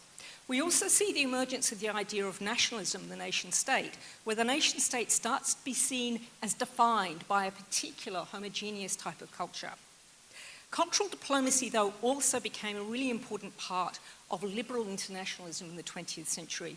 And the previous speaker here from UNESCO talked about the role of cultural diplomacy as a key aspect of international diplomacy, the idea that culture can be a way that we breach gaps in our understanding, that we communicate with each other better, and therefore it's a way to peace and understanding. So we have a curious tension here about whether cultural diplomacy is about the pursuit of the national interest or if it's about the pursuit of the broader good, the greater good, as it were. But then we come to the Cold War, where we see cultural diplomacy really stepping out, becoming part of the language of statecraft, particularly in the United States and in the Soviet Union, where culture becomes consciously harnessed in the course of a battle of ideas between those two societies to win allies within those societies. And then we saw sort of cultural diplomacy fading off a little bit, but a resurgence in the context of the war on terror, where the United States in particular suddenly discovered that it had to tell people why it was a good society and why it was doing good things in the world. So with globalization, obviously, and we've talked about it a lot, with digital modes of communication, we've now seen the diffusion not only of diplomacy, but particularly the capacity for cultural diplomacy. And sometimes I think it's a little bit hard to know how we separate cultural relations and cultural interaction from cultural diplomacy. So there's key questions there about how do we operate cultural diplomacy in this context. I want to, if you would indulge me, tell you a little bit about two encounters I've had with cultural diplomacy. The first one is as the consumer of cultural diplomacy, and this is, and I'm dating myself, this is in the 1980s, and this is as an Irish scholarship student in China, where I was fortunate enough to win a scholarship to go and study in China. And it blew my mind, it opened my eyes up to a whole different way of thinking and knowing. But it also opened my mind to the importance of people-to-people relations in Chinese foreign policy, which in fact is a very, very old tradition. It's been part of Chinese foreign policy since the 1950s. Now today we know that China is a cultural diplomacy superpower, and we know this through the power, for instance, of the Confucius Institutes. And we've seen the way that China uses cultural diplomacy to recapture its narrative of its role in the world as a civilizational power, as a responsible great power. And I think this is a really interesting kind of, is it hegemonic or a counter-hegemonic discourse? I don't know, we can talk about that. Very briefly, my other personal encounter with diplomacy was a few years later when I was fortunate enough to get a job with the Irish Diplomatic Service. And I find myself quite surprised in Australia. And I thought I was going to be spending my time meeting ministries. I spent an awful lot of time doing cultural diplomacy. So culture was really incredibly important. It was going to St. Patrick's Day events, Rose of Tralee events, organising cultural exhibitions, beautiful cultural exhibitions that I was involved in, but also going to community events, chicken suppers. Because part of our cultural diplomacy was not only raising the profile of Ireland as its cultural heritage in Australia, but also reaching out to the important diaspora in Australia. And the work as a cultural diplomat, to reaching out to those diaspora communities, reaching out to the family overseas, is an incredibly important part of Ireland's cultural diplomacy, and it remains part of that. So the diaspora and the domestic constituency, working with the diaspora, is incredibly important as part of the constituency of the Irish government. So cultural diplomacy is also a way to maintain connection and to connect. So Ireland's cultural diplomacy today continues to be really important. I've been fascinated looking at, for instance, China and Indonesia's cultural diplomacy in contrast. So Ireland's cultural diplomacy today is integrated into the broader remit of a strategy called Global Ireland, which has been a kind of a master plan from 2018 to 2025. The goal of Global Ireland is whole of government, involves all different government sort of ministries to build new partnerships, new business links, alliances, and make friendships. And importantly, to make Ireland's voice count for more on the international stage. So it's a way of trying to enhance Ireland's visibility, influence, and reputation. And so the policies are familiar. They include supporting creative industries, opening up Irish cultural centres overseas to open up those markets to new actors. There's also a really interesting program called the Shared Ireland Programme, which is about using culture to reach across the border between Northern and Southern Ireland to build relationships there. But also a really important role in the promotion of the Irish language, both as a way of strengthening links with diaspora, but also as a way of representing Ireland as a unique identity on the international stage. It's been lobbying strongly to make Irish an official language of the European Union. So just to recap on that, what I find interesting here is the way Ireland has incorporated its cultural diplomacy into broader practices of diplomacy that enhances Ireland's idea, basically its status as a post-colonial state, but also seeking to use it as a way of amplifying, as a small state, which doesn't have a lot of hard power, to amplify its voice on the international stage. So these are two examples, I think, where we can see cultural diplomacy is being used by different kinds of states as a counter, kind of like to counter the traditional power of the West or the United States or whatever. But I do want to end, and I will end here, with two caveats that I think speak to some of the items in the previous panel. Cultural diplomacy is not necessarily a fix-all. Cultural diplomacy can also breed tension and competition, and we've talked about that over the last couple of days quite a bit. The relations between states and artists and local communities, I think, is really interesting. Who shapes the narratives? And can there be tensions between what the artists want? Are they happy for their art to be used as part of a political and diplomatic strategy? And lastly, and I think this is important because I don't think we've talked about this at all, which is the resurgence of ethno-nationalism and the resurgence of the use of culture and the creation of cultural identity, not as hybrid, not as cosmopolitan, but as purist, and actually the use of things like digital platforms to put forward a different form of cultural identity, which is not about building bridges across cultural community, but is about the opposite to that. My time is up, so I will end it there. Thank you so much.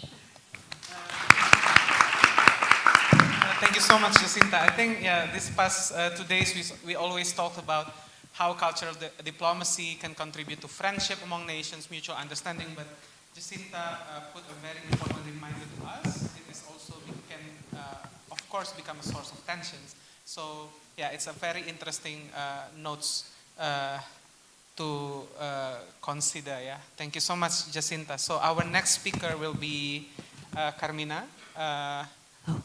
Yeah, the floor is yours. Okay, hello, good afternoon, everybody. So I'm not really a scholar of cultural diplomacy, so in a way, I'm quite privileged to be here. The title of this panel is Soft Power, Hard Questions. I don't have answers, but maybe I'll just throw more questions. I don't know if they're hard. That's not my slide. So here it goes. I kind of need my first slide.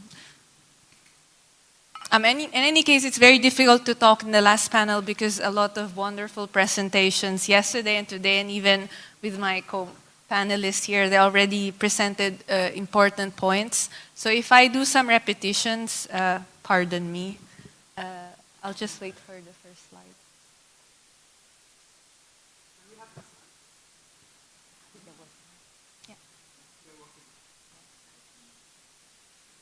Okay, so this is the reason why I need my first slide. It's because of that painting by a Mozambican artist named Malangatanga, and the title of the painting is "The Future, the People and their cultural affirmation and their flight to the future." So this was painted shortly after independence, and you can actually see how immediate post-independence in colonized societies, they imagine the future. It's not about purity, search for authenticity, but it's actually more multicultural than that. But unfortunately, as Jacinta was already saying, we are probably experiencing a return of hard power. And international relations, unfortunately, both as a discipline and practice, remains bound to its rationalistic, instrumental, and strategic view, even if it's paying more attention to culture. This is exemplified by how culture has been transformed into a language of soft power, which the late IR feminist scholar L.H.M. Ling argued, soft power denies culture of any inherent power to reshape or co-create the state in ways previously not anticipated. So culture in this sense only functions as a diplomatic tool if it serves as an accomplice to the state. Ling suggests that culture, detached from its instrumentalist imperative, possesses its own power and agency, capable of subsuming soft power. So I think it's important to have a kind of a important separation sometimes between soft power and culture, and even helping redefine the state and its interests rather than the other way around. Well, the idea seems inspiring to a certain extent, and I think based on the presentations that we've heard, it's possible. However, an issue arises when we confront the dilemma of cultures being forced to serve the interests of their masters. And by masters, I don't mean just Europeans, former colonizers. I also mean the state.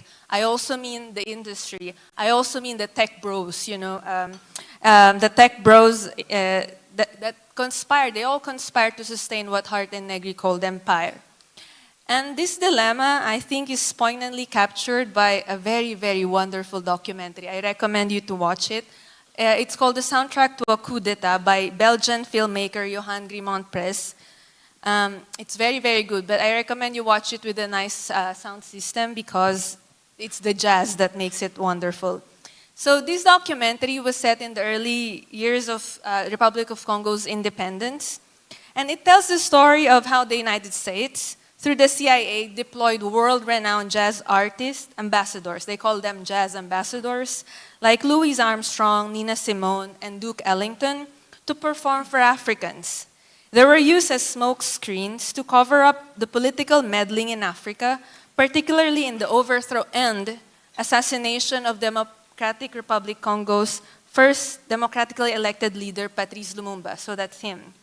Behind the well-attended jazz concerts, fanfare, and celebration of Black transatlantic coming together through culture was the Cold War. So it was mentioned earlier as well. And the desire to maintain the colonial power stronghold after independence.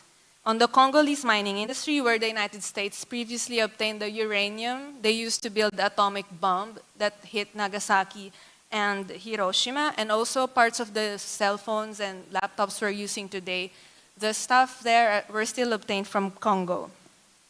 There are various lenses to look at this. You can look at it from the perspective of capitalism, neocolonialism, imperialism.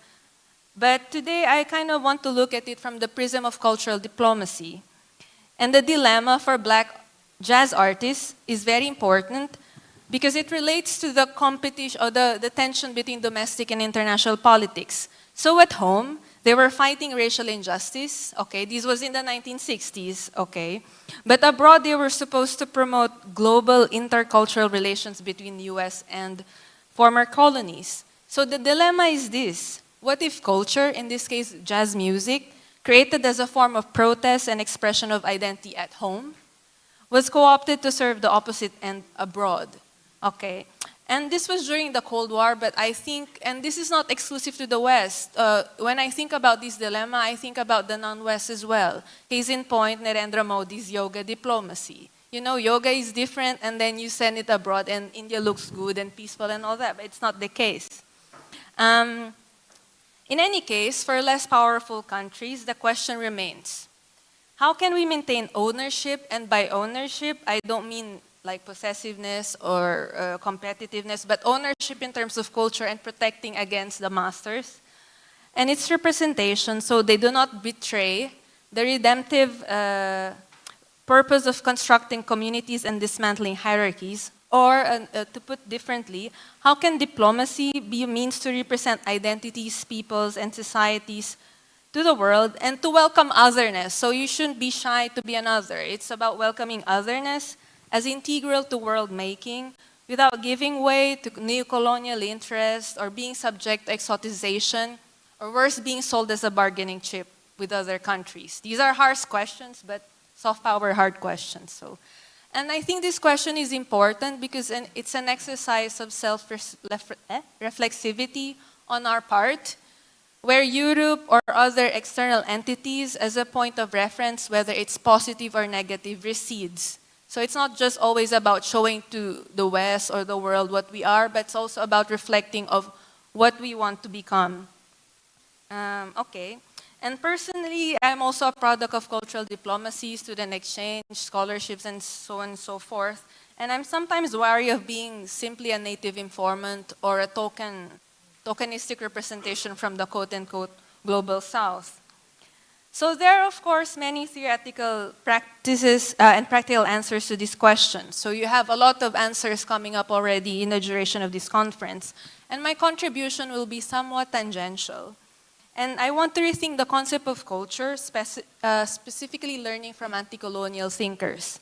So why anti-colonial thinkers? I mean, they're products of the past, but again, like what Yere was saying yesterday, we should not forget the Bandung spirit. It's very important. So anti-colonial thinkers were not cultural diplomats in the strict sense. They were not state representatives for the simple reason that they didn't have a state during this time. In fact, some of them were targets of cultural diplomacy from the metropole, from the colonizer, whose main objective was to assimilate the natives into the European way of life and hopefully become part of the colonial apparatus. Okay. However, for their profound insights into the colonial condition and activities they carried out to liberate, anti-colonial thinkers may be very well considered as cultural emissaries, opening up the means for intercultural understanding between the colonizer and the colonized, not only that, but among the colonies as well, because sometimes we kind of forget that even the former colonies are also fighting each other. It's not just this neat binary. And they were the living negations of the colonialist mindset that the native possesses no culture and must be subjected to certain forms of civilizing education. Culture in the colonial sense was broadly construed as something that the colonizers possessed. Anti-colonial thinkers, by virtue of being exposed to both sides, because many of them were educated in France, in Portugal, in Spain, they were occupying two worlds, and new conceptions of culture emerged during those travel in and out of the colony and the metropole. So for today, I would like to discuss Amilcar Cabral. I intentionally inserted an African person just to kind of have this whole idea of intercontinental relations. So we learn from Indonesia, we learn from Southeast Asia, but I think we also should learn from Africa.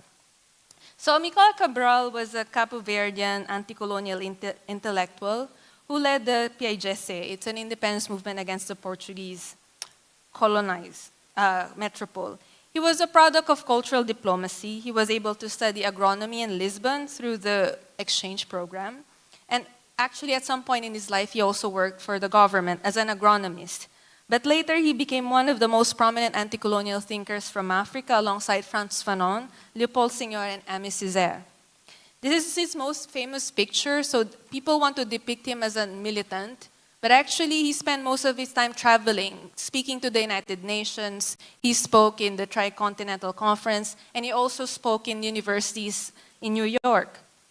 So for me, Cabral's view of culture is quite significant. He thinks culture is an act of national liberation, and by liberation, it's not only from the colonies, but also from the colonized own entrapment with traditions and nativism. For Cabral, culture is a manifestation of material and economic political realities of the dominated, and it's a proof of the impossibility of complete domination.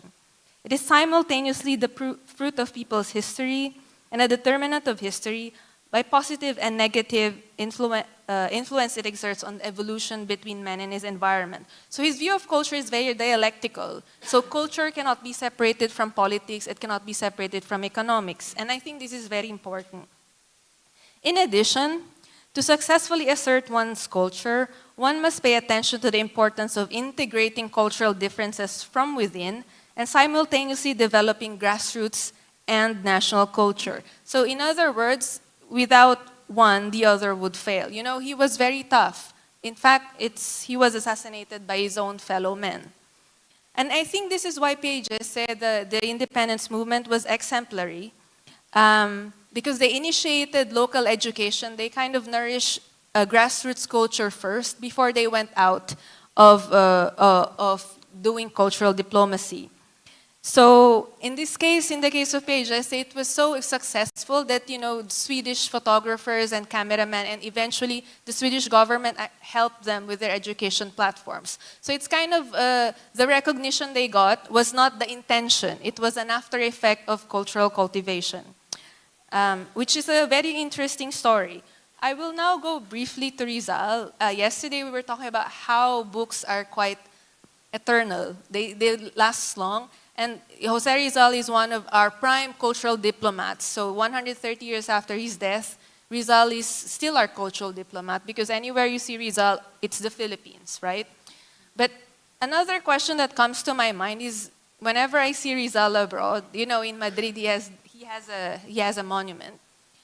Is the Philippines or is my country stay faithful to their works and what they symbolize?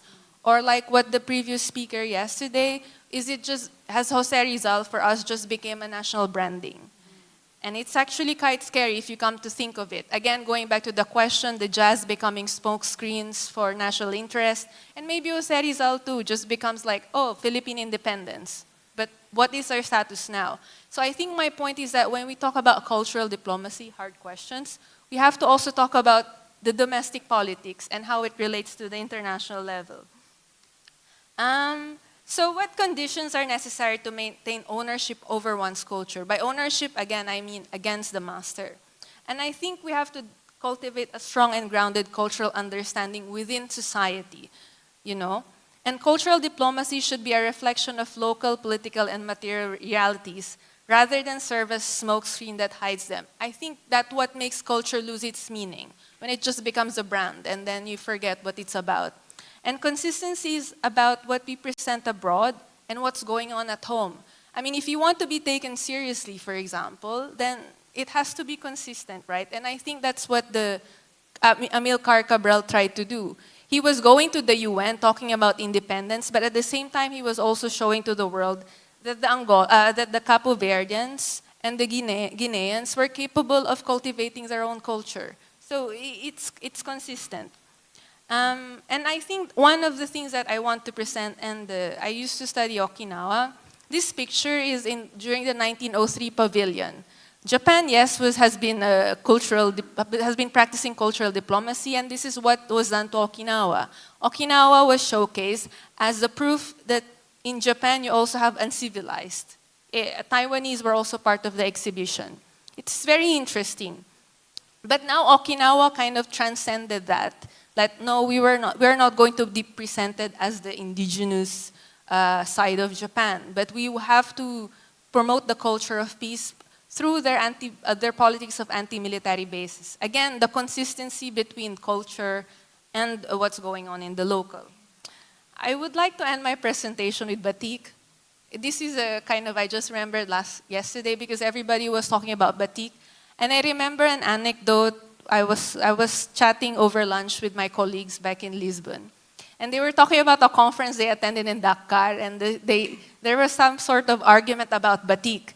Because apparently, and this I didn't know, maybe you know more about it, the African wax cloth, it's also very famous, was brought by the Dutch in the 19th century when the Dutch began industrializing batik production. So there are three ways to look at it. So the African wax, which they think was a symbol of their culture, you know, and then you have batik, which is also stands the same. There are three ways to look at it. And my colleagues, I was just eating my lunch. I was just listening to them chatting. My colleagues were doing this, and there were three interpretations emerging from that conversation. One is the Eurocentric view. See, the Dutch, they were able to transport one culture to another and let it flourish. Yeah? I mean, it's valid. I mean, it's fact. They were the ones who brought it there. So, okay, that's a view. The second is the competitive and possessive view. One of my colleagues said, yeah, you know, they're so proud of the African wax cloth, but apparently it came from Indonesia. So why are they so proud? So which culture produces the better cloth? But the third view is interesting. It's the relational and decolonized view, which means that the cloth, these pieces of culture can travel, brought by Europe, but then you can just reinterpret it as a way of intercultural and relational understanding, which I think is echoed by the idea given by the UNESCO representative, sorry, I forgot her name, that these are things that maybe we can cultivate, like knowing the history, maybe the Dutch and the Indonesians and the West Africans could come up with a plan to preserve the value of these cloths and not just, you know, serve as my time is up, okay. And then, yeah. But thank you very much for that. Thank you, Mina. I think, thank you for highlighting how domestic and external environment are not really that separated. And thank you for the very provocative conclusions. Should then we celebrate National Batik Day next year? Or, because we have National Batik Day in Indonesia. So should we celebrate it? Hard questions. Okay.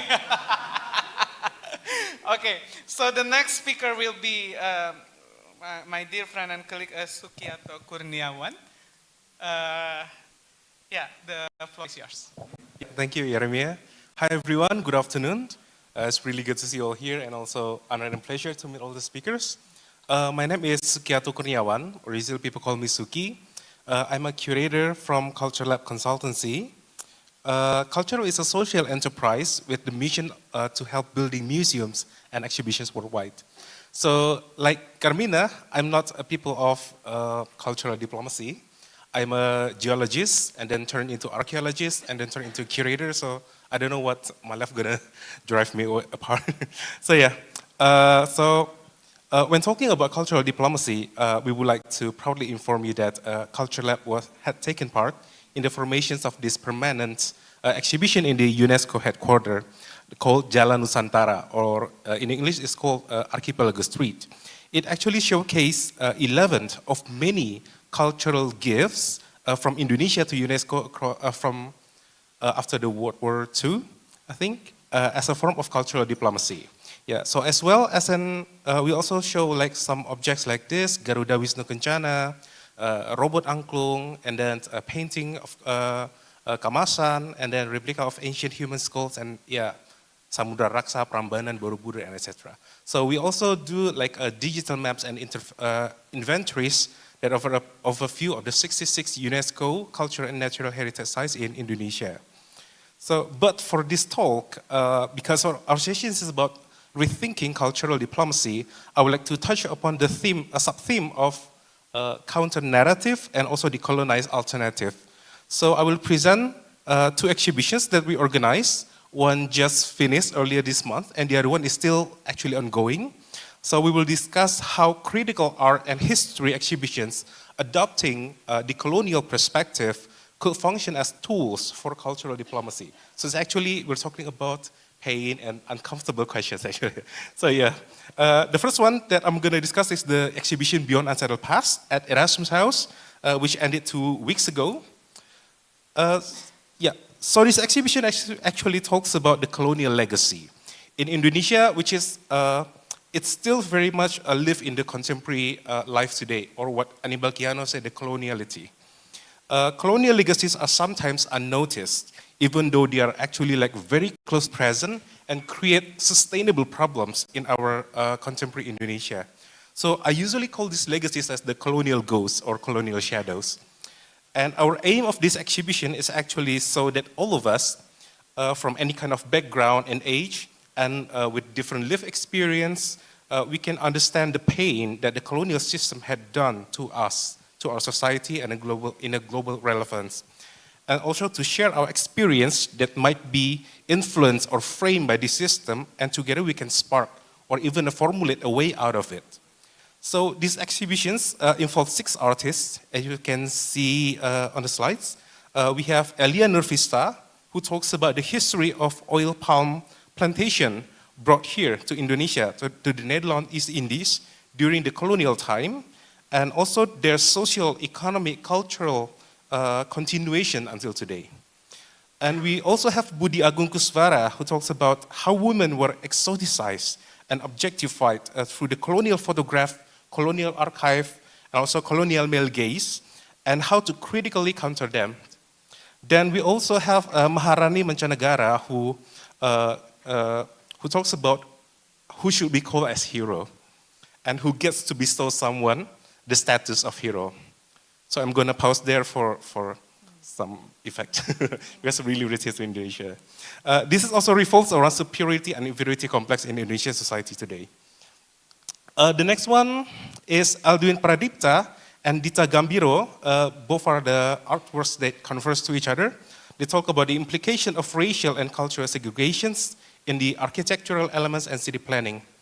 And the last one is the senior artist Aramayani, through the installations of flags, which is called the Flag Project. We propose the local values such as love, bravery, hand in hands, and then heart or heart, understanding, community, gotong royong, all these values which have been erased and sidelined by the colonial power as a tool to heal from this colonial trauma. And yeah, what is also exciting is that these exhibitions is actually set in Erasmus House, which is in the vicinity of the Dutch embassy.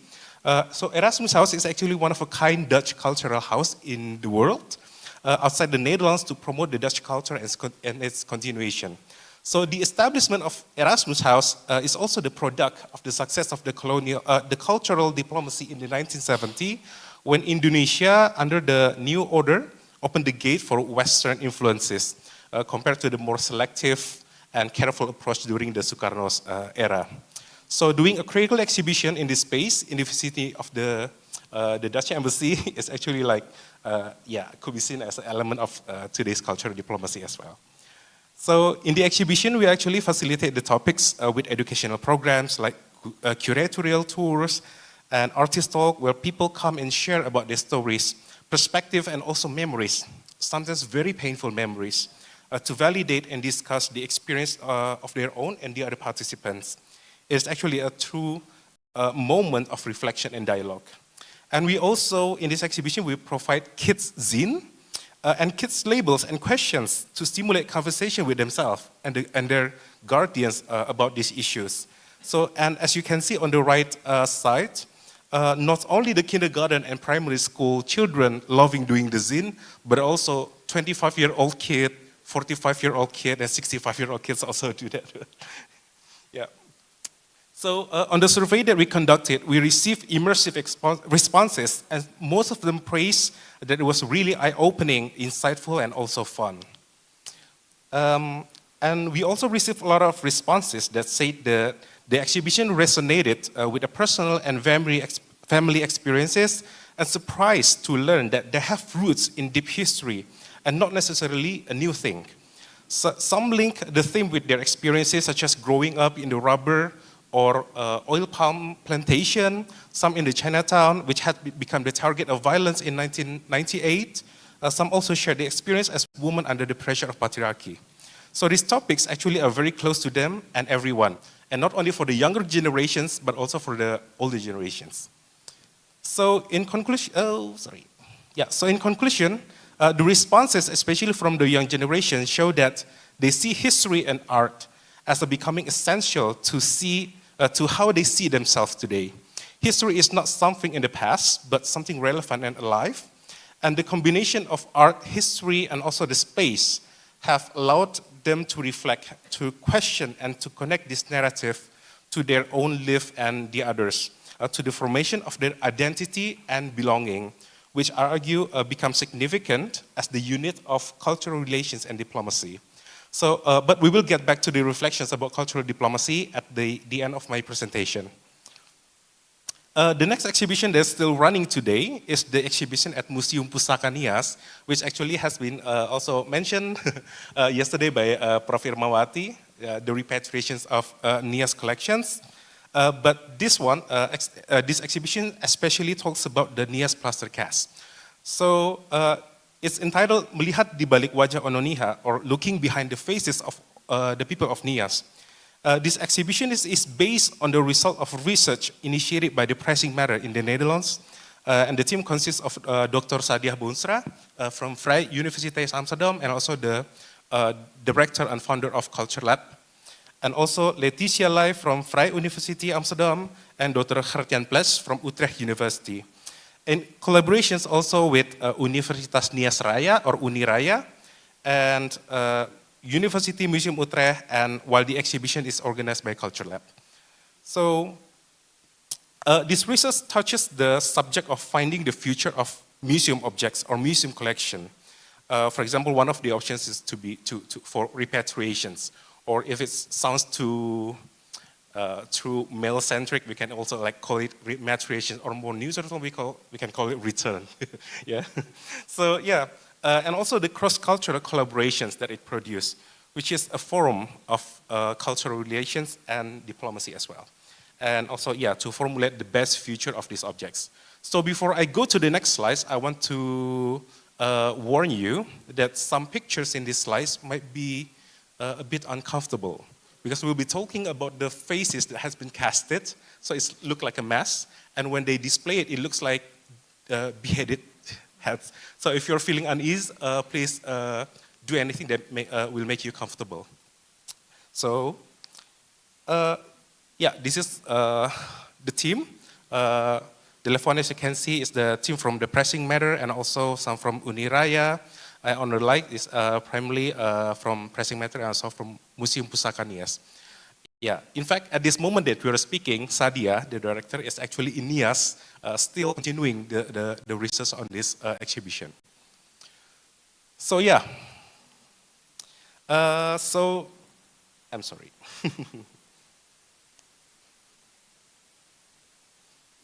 Okay, so this is about the facial plaster cast of Nias people that was made by the guy on the left, Johannes Pieter Kleve Divesand, in the 1910 during his fieldwork in Nias.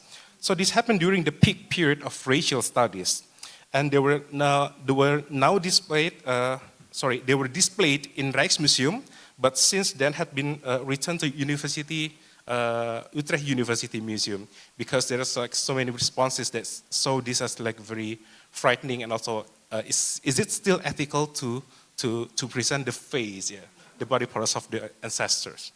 So, but the question then arises, what is the best future for this plaster cast if showing it in the museums is no longer ethical? So then Pressing Matter team, Sadia, Leticia, Hertian, then did the research with the partners in NIAS and found so many interesting layers of knowledge. So the first thing that the research team did was the provenance research, like the other research for repatriation. And looking at the materials, notes produced, books written by Divesand, and etc. And from there, information led to another one, and it finally created a rigid stories, very interesting stories, but also painful ones. So in Divesand's publication, there was a list of names of the people whose faces were cast, and along with the surname or clan name and where they lived.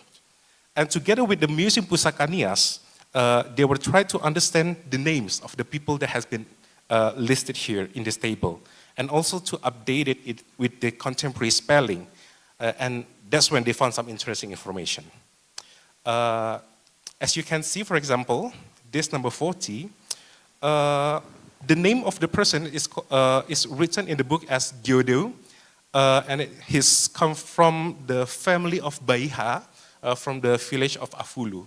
But then after the reassessment by the team from Uniraya, collaborating with local people, they found out that the name Gyodo means nothing, but if Gyodeu, it means mouse tail, which is like a very uncommon name. Like, it's a joke, like mouse tail.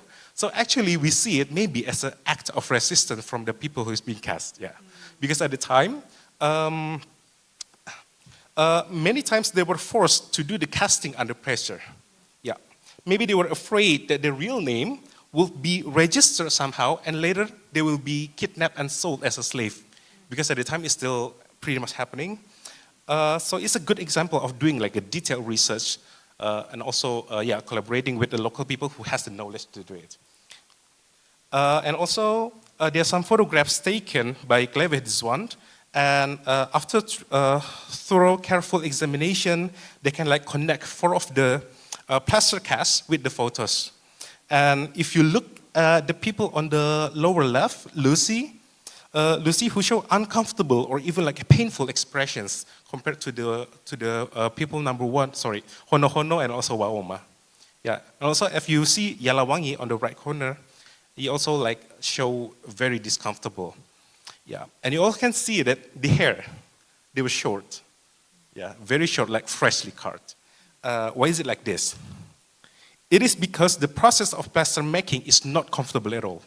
Yeah, they have to lie down on the ground for hours with all of the gypsum placed all over their face.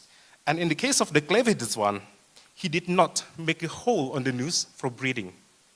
Yeah, and also did not put the oil first, so that when you take it off, it will like becomes easy. But he intentionally did not place the oil to cast everything like in the perfect condition, like it is. And as you can see in the plaster cast in the face below, the yellow one, there are still original hairs attached to it. So Divesand also had to shave their hair of these people to make the process of casting easier and not many hairs that have been pulled out, but it still happened. Meanwhile, we can understand that hair and also like head are actually like very sacred to Nias people. So we can see the whole element of violence in producing this. And then the research team tried to track down the living descendants of these people by visiting the villages listed in the table. And finally they found one of the descendants of person, Katumbuka, that the face you can see on the left part. And they finally found the person on the right. So they are like the second and the third generations of the younger brother of Katumbuka. So not the direct descendants, but from the size of the brother. Yeah. And from then we know the story of Katumbuka because it's actually been like a living story and history of the family. So Katumbuka is actually the head of a groups of village in Nias. So now it's called Tuheneri. So the kampung is called the Eri. So the head is called Tuheneri. So pretty much it's actually like the camat in Indonesian system now. So he is like a very great deal person. So because he's one of the important figures in the government system, perhaps he could not say no when Divesand came and wanted to make the plaster cast. So yeah, this is the village and also the the tomb of Katumbuka and then the descendants. Yeah, the Katumbuka is, I think, the one that looks like a monument on the back. Okay, so what is also interesting is the Divesand mostly collected the mass on the northern western part of the Nias, but he did not penetrate South Nias because he was contracted with malaria and also had to leave earlier than planned. But it's good to see that this practice of Mbawa Behu, or the ghost face, or wearing this mask that's very fierce and fearful, which actually practiced mostly in the South Nias, and contrasting it with the face mask created by Divesand. So when the Nias people wear the mask to hide their identity during battles, during spying, during the ceremonies, Divesand exposed and immortalized it in the form of a plaster cast. So we can see like all these layers of colonial gaze they still have. Okay, yeah, I'm gonna fast forward. So yeah, this is all the research that they did. So they also like do some interview, the public lecture and knowledge exchange, and also focus group discussions with the whole community. But also the people from Uniraya went to Utrecht to see the mass directly, and it's a very emotional moment. Yeah, people were crying to see the faces of the ancestors, so it's very touching. So I'm gonna talk quite a bit fast because I've been warned by Yere about the exhibition itself. So yeah, for the exhibition, we of course like did a critical exhibition. Not only about the plaster cast, but the whole wider context of the making itself, about the colonial system in Nias. And on the right side, you can see the faces and the name list of the people whose faces were cast. We also encourage the visitors coming from whole directions of Nias to help us and become the agents in this research. So for example, they could check if the village name is actually in the list. And when they find it, they need to look at the name of the family clan. Perhaps they know someone with the surname still living in the same village or not. And if yes, maybe they can help to like dig, are the people casted as actually the direct descendants of the people that's still living in their village. So with also international visitors were invited to think about this history, the painful history, and also to contemplate how they feel or can do. So there is of course the cultural context here, and in the mission that would emerge and could perhaps be seen as the unit of cultural diplomacy. So we also did like some participative elements. We asked questions to people, to visitors, and they also can like a response. Have you ever heard about the story of this plaster cast before? And if you have, you color it with blue, and if not, we color it with the red. So we know like the statistics, we get the numbers. And for the second one, maybe we also asked, how do you feel after hearing the story about this story of plaster cast in the exhibition? And surprisingly, people were saying like, oh, I'm so proud, but also like a lot of people were mad here. So like mixed responses. And also, we want to know what's the meaning of this plaster cast to the people living today. Are they just keys to the past? Okay, this is history. Are they like art objects? Are they like have a scientific marvel? Or they see it as actually their ancestor? Or maybe they have another opinion, so we make a room for interpretation. And also, what should happen to the plaster cast of Ononiha in the Netherlands? Is it to be returned to Nias, to the descendants of the people that's still living, it remains in the Netherlands, or what? So, as you can see in the post-it, the blue post-it, it says like, oh yeah, maybe better to return it to Nias or to Indonesia because this is like a heritage. And on the right side is the person say like, it's better to leave it in the Netherlands because they can take care of it and we cannot. So it's like, yeah, every opinion is valid and we need to see how it's rolling. So yesterday during the opening of the exhibition, they also made the cast of the plaster cast. So it's another, yeah. You know, but then when they returned it, gave it to the family, it was a very emotional moment as well. Yeah, so the person who holding the plaster cast is actually the grandchildren of the brother of Katumbuka. And he still remembered how Katumbuka looked like and he confirmed it. So it's very emotional. And he also like, oh yeah, Katumbuka was like a big person and he liked to wear this brown hat, which is like very uncommon during that time. So now with the return of this object, the family history will stay alive. So my last remarks, when we talk about cultural diplomacy, because I'm not orang HI, I tried to find the definition in the Institute for Cultural Diplomacy. And it's actually always about national and international interests. But it's also good to see that it's actually not only conducted by government bodies, not G2G, but also private entities and civil organizations. So it's pretty much what already been covered by this research. But to me, an exhibition is a smaller unit or method, but very meaningful form of cultural diplomacy. Art and exhibition could be used as a safe space where people from different backgrounds can confront the naked truth and the painful truth of lived history and also story, to recalibrate their mutual understanding and engage emotionally. So however small impact that it causes, it contributes to a large narrative, ultimately supporting and enriching the cultural diplomacy between nations to nations that we commonly understood. And diplomacy doesn't have to be this familiar form of like, I please you and you please me, we exchange gifts and etc. So it's it's always operating in a comfortable bubble. Yeah, like especially when we talk about government, you're also like, oh yeah, we have to give it like a neutral or maybe like, yeah, please people, don't talk about uncomfortable issues. But sometimes we need to blow the uncomfortable issues once in a while into this bubble so it will expand and touching something beyond imagination and resolve complicated and deeply rooted issues like this.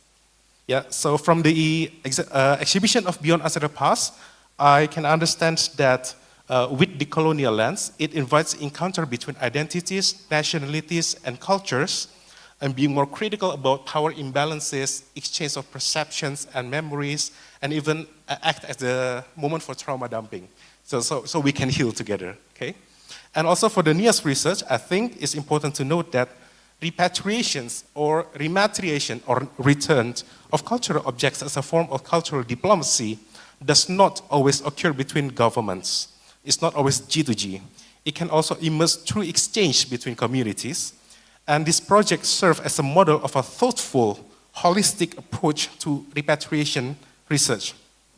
One that integrates not only provenance research, including the historical and legal aspects, but also ethical considerations and personal as well as collective histories, memories, and voices. So yeah, I think the last part is very important. In seeking meaningful relations to repatriation and also sustaining cultural relationship. And yeah, we can talk more about repatriation in the discussion session because Sadia and I are actually in several ways also involved in repatriation for the last few years. So you can download the exhibition booklet via this QR code. So yeah, thank you. I give it back to you. Thank you so much,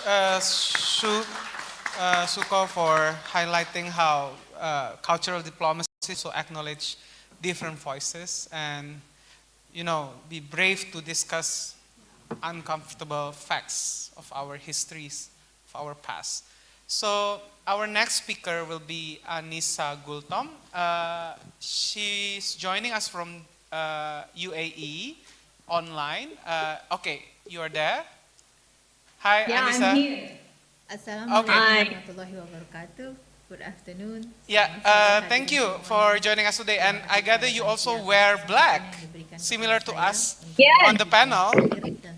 So definitely cultural diplomacy has connected all of us here with black color. Yeah. Thank you so much for joining us. To minimize the technical problems, Anissa has kindly recorded her presentation, but Anissa will be staying with us up until the Q&A session. Should I play your presentations now? I think it's already playing. Oh, I can hear it. Okay, maybe another technical issues then. Okay, let me settle this. Okay, can we start from the beginning, Mas? Words in the context of museum decolonization trend in 2019. Can we replay it? Inspired by the poet Audre Lorde's essay in 1984. Lorde's essay, The Master's Tool will Can we never start from the dismantle beginning? the Master's House. Bisa mulai dari depan lagi? Yeah. Okay, yeah, here you go. Museum is the master's house. Sumaya Kasim appropriated these words in the This is the context of second slide, museum actually. decolonization trend in 2019. She's inspired by the poet Audre Lorde.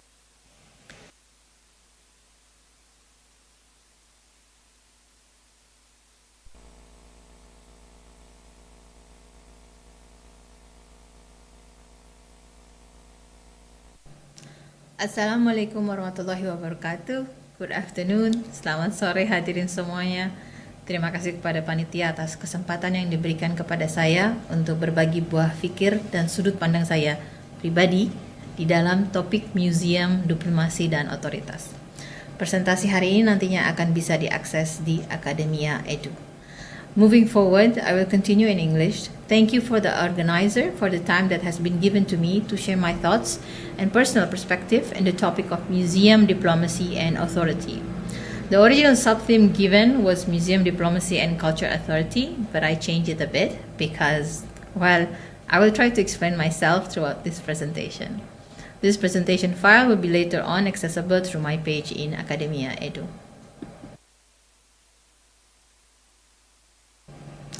Assalamualaikum warahmatullahi. Museum is the master's house. Sumaya Kasim appropriated these words in the context of museum decolonization trend in 2019. She's inspired by the poet Audre Lorde's essay in 1984. Lorde's essay, "The Master's Tool Will Never Dismantle the Master's House."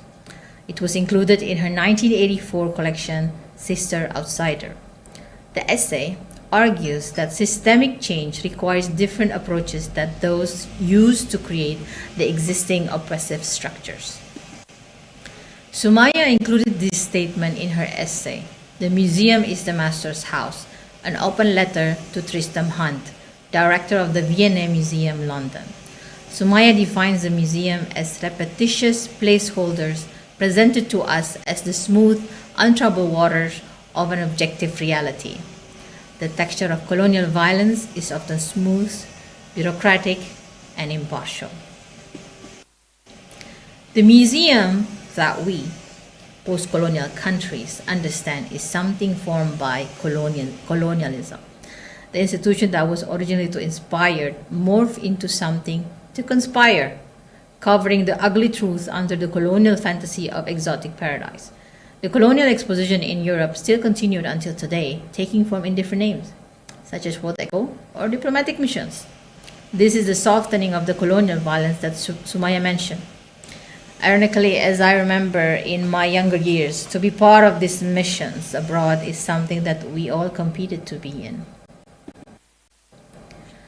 European museums built in the peak of colonial wealth that does not always soften the colonial violence. The previously known Tropen Museum very eagerly displayed the colonial's land as the foundation of Dutch wealth. In the museum, you can see how indigenous human resources as the core part of the industry, such as these Aceh men holding a handrail used to dig oil well. The work is aptly titled as Industry. Another forthright sample of the colonized Dutch on their champion industry in East Indies is this man and machine statue, showing a barely clothed fit-able body of a Javanese man with a diesel machine on his lap. The work is part of the display in the Rijksmuseum 20th Century Gallery, and its caption says, "This work symbolized the progress that the Netherlands envisioned to bring to Indonesia." My response, LOL. This installation of plaster mask of Nias men has since removed from the Rijksmuseum since the last time I saw them in 2018, and it has been returned, I believe, to the Utrecht University Museum, the original owner. Visitors can still gaze to some samples out of the total 64 Nias men faces available in the basement of the Carolean Bleecker building in the Utrecht Science Park. These masks were made in the 1907 to 1910 study by Amsterdam-based physical anthropologist Johannes Peter Kleewig de Zwaan. The scientist studied the men as his study subjects. observing their living conditions, their habits, which later published as empirical descriptions. The masks that were molded in 1910, in the end, never used as part of any scientific research, as at the time, an idea that one would be able to come to biological conclusion by looking at a person's look has lost its credibility. It is important to note that Nias Island is among the lesser islands in the archipelago where their people were taken as slaves. So, in this case, consent is something that would be a concern.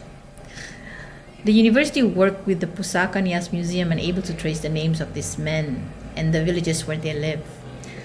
Without all of this knowledge about the men and the research, just knowing a little bit about the research based on the caption, the first time I saw this mask, my body shakes, and 3 letters come into my mind: WTH.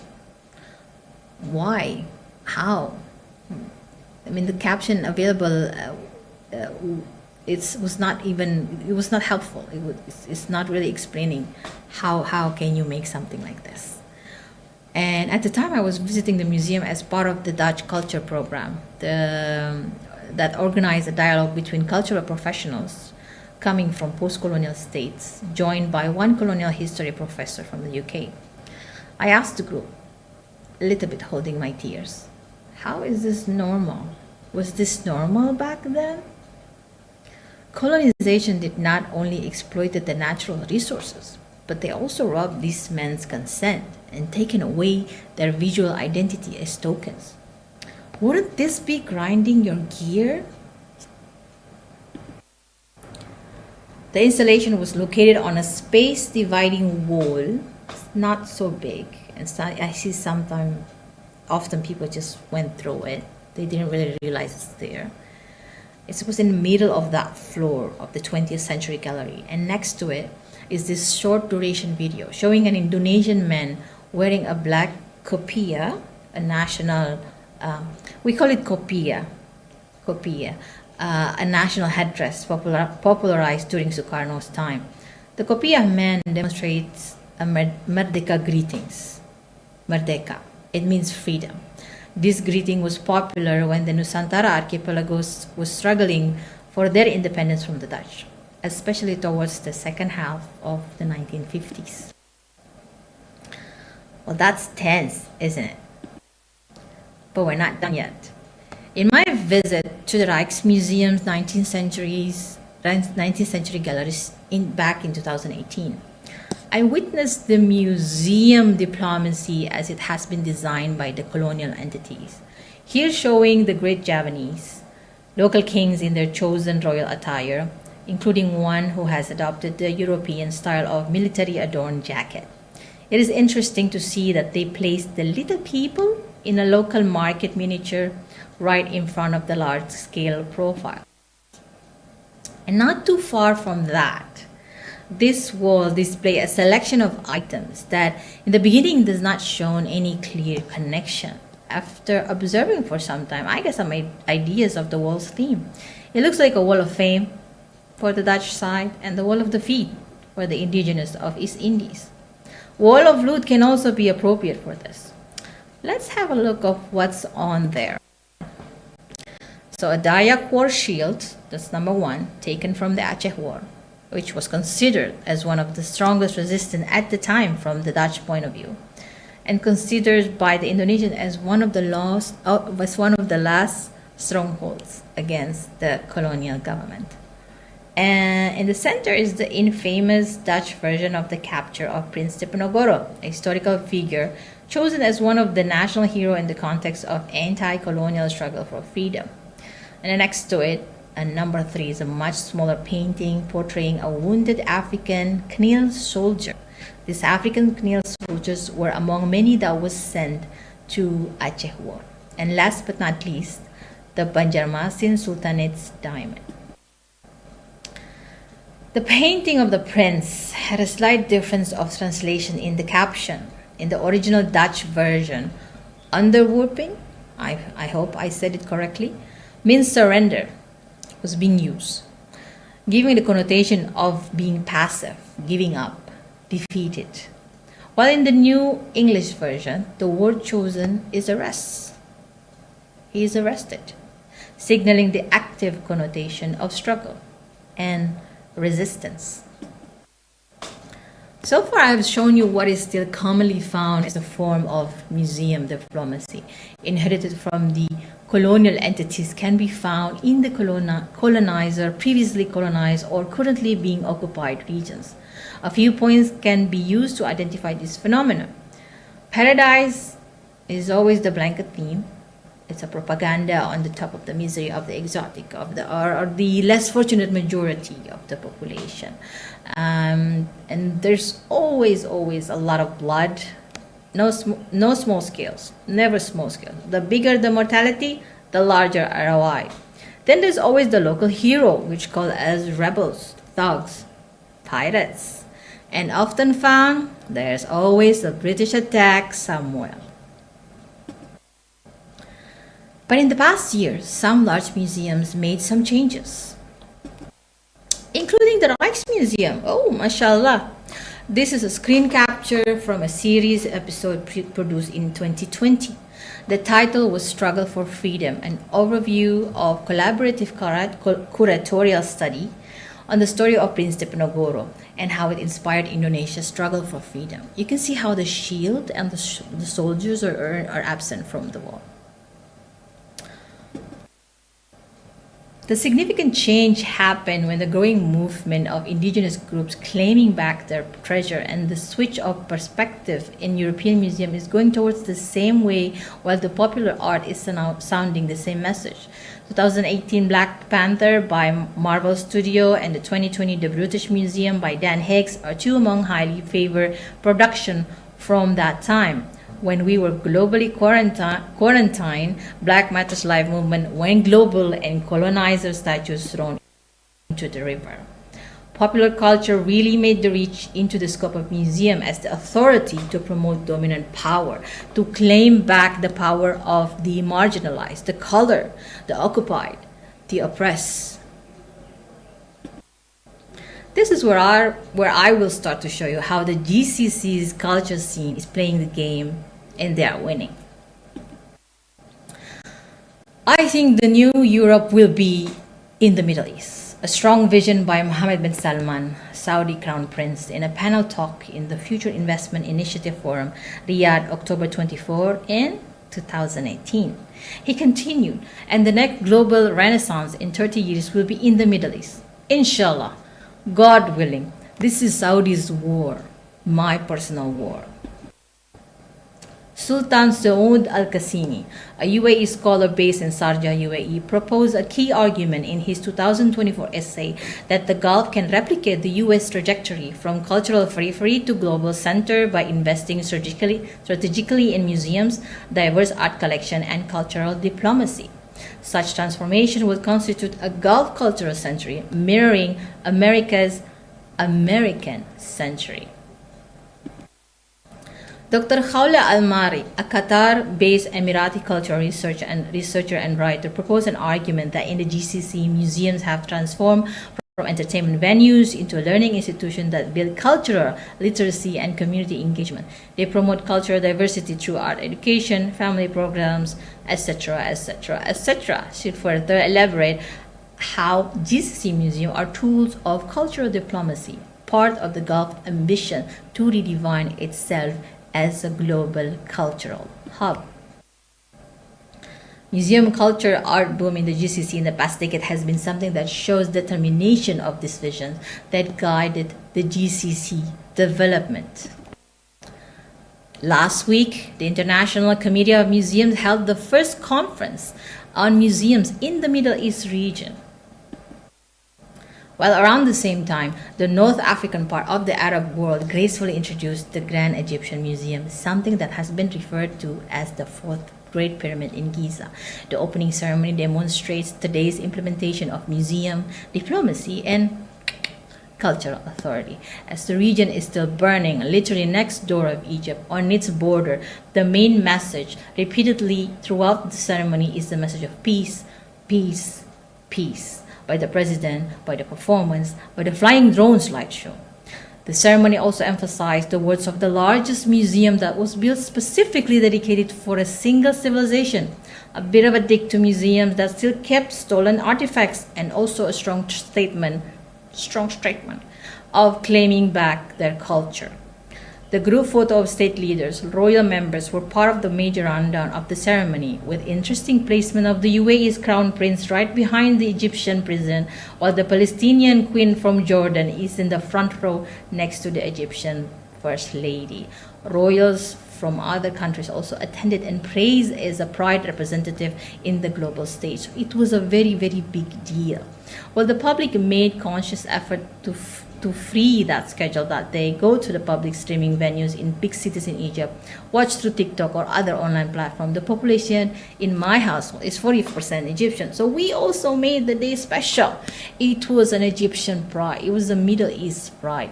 The opening of GEM was a combination of the high-level museum diplomacy, a real effort to create political relations on the global stage, demonstrating how soft power can be as strong and as resilient as the 1,000-year-old pyramids. But it was also a chance for the general public to enjoy growing a feeling of ownership of their own culture, and maybe a short break from the hell that are streaming daily through our phones. I feel the opening ceremony of GEM is the peak of what I'm trying to say today.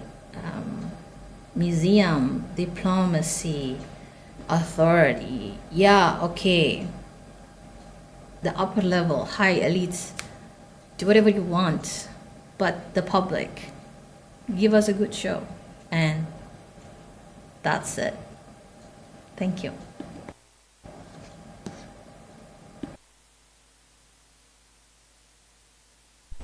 Yeah, thank you so much, Kaicha, for sharing a very interesting perspective. It's a mixed feeling here between sad and louder as well because of the jokes and everything. But thank you so much for presenting a very interesting paper today. So I hope I still have time for Q&A. Yes, okay.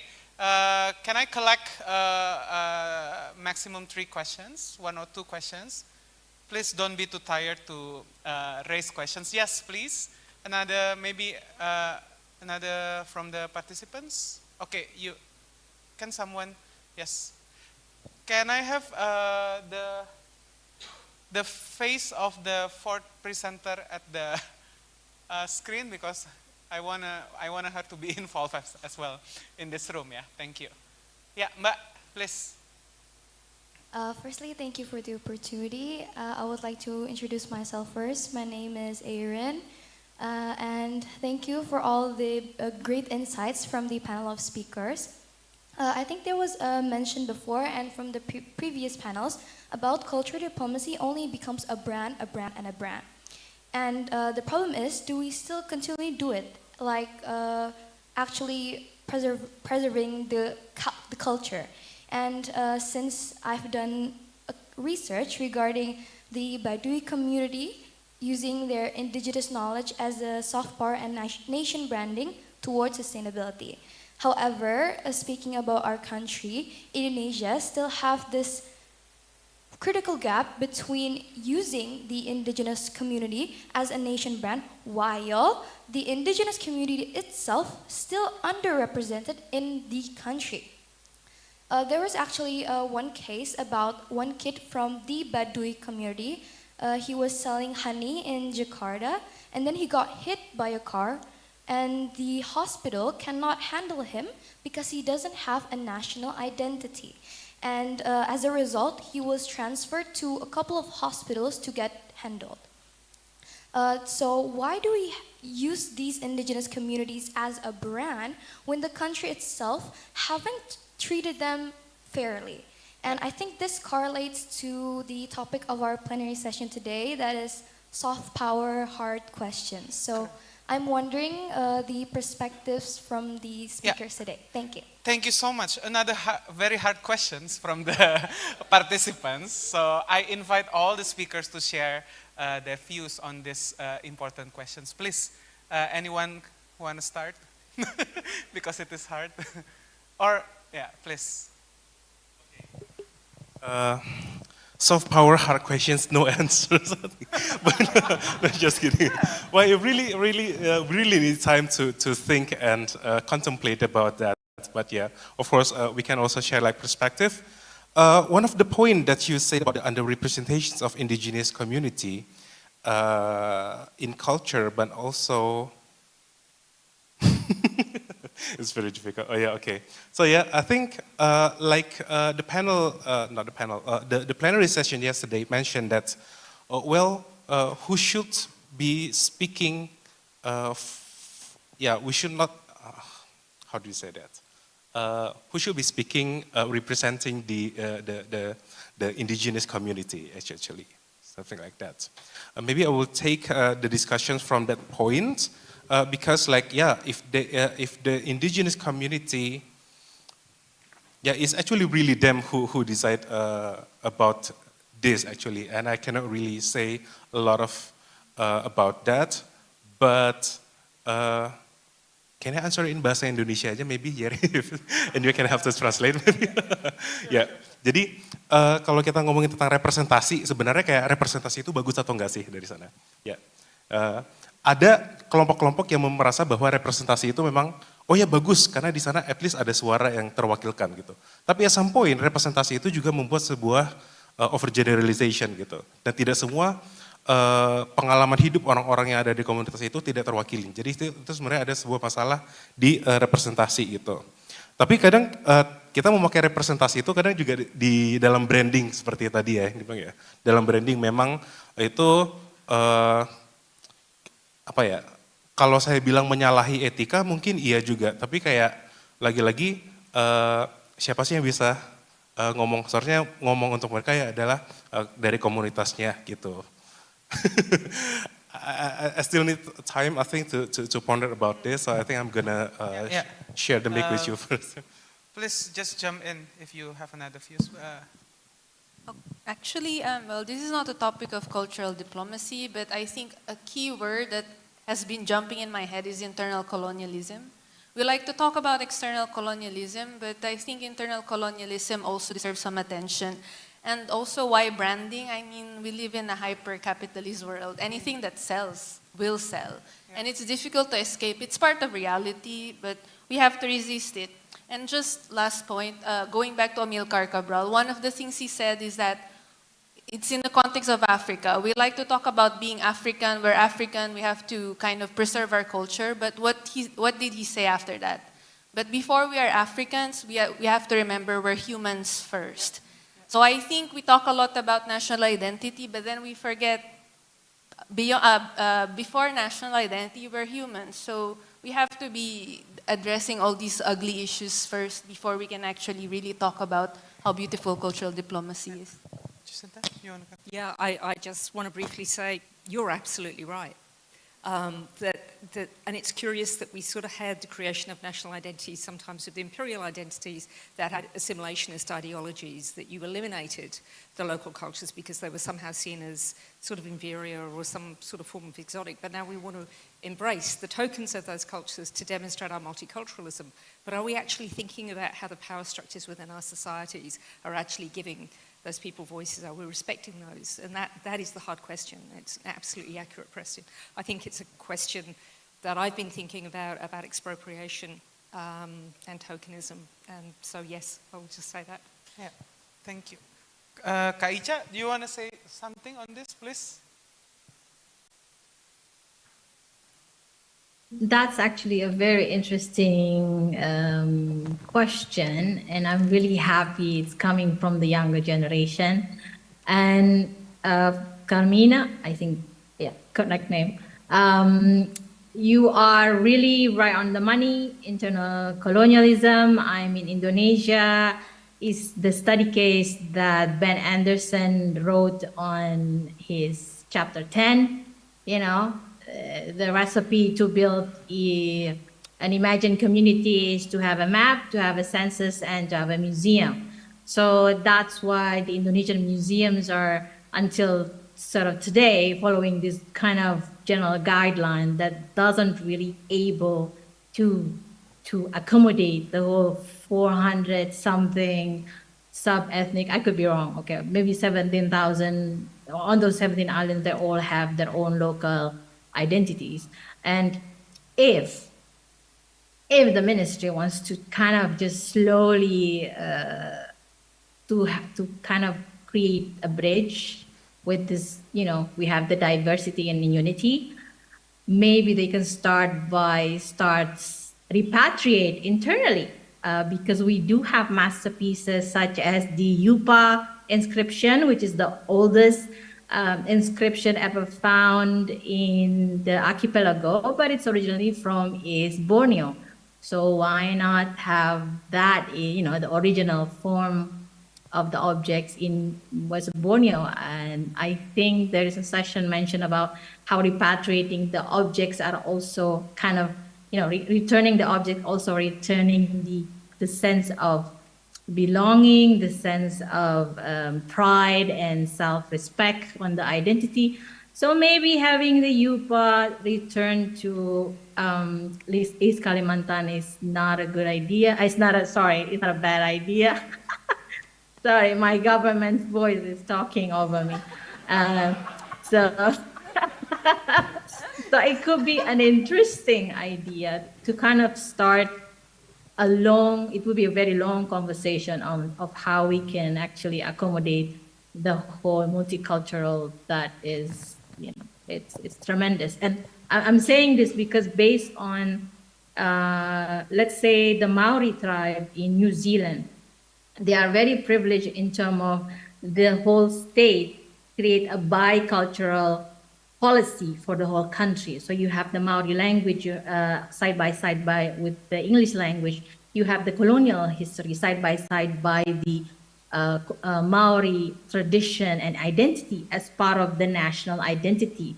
Even though they are somewhat more homogeneous, they still have this different opinion on how they define themselves. So it's a much, much bigger challenge for us, Indonesia as a state, to kind of define ourselves in terms of, you know, in the scope of museum. So maybe in this way, internal repatriation can be a good start.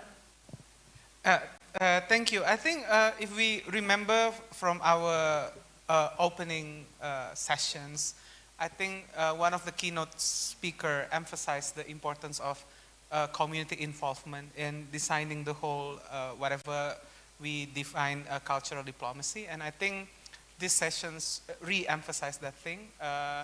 You know, internal dynamics could not be really separated from what, in whatever we are trying to project or share, yeah?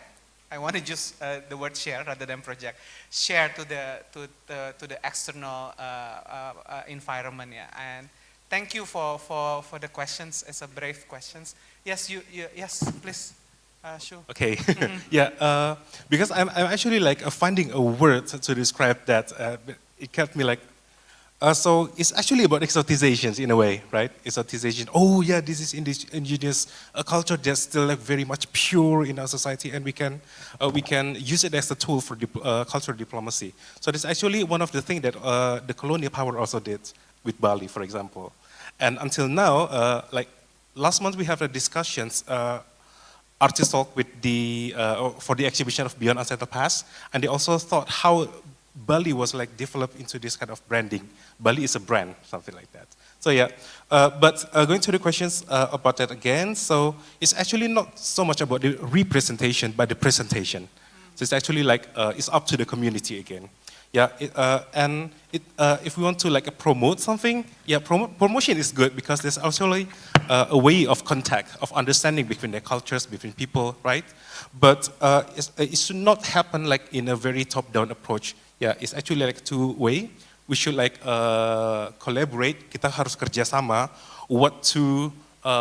what to show how and also what elements that perhaps the concerns of the community that they want to show to the world. So it's actually not, the government should not become like patronizing in a sense and acting like a sole guardian and the father figure of this community.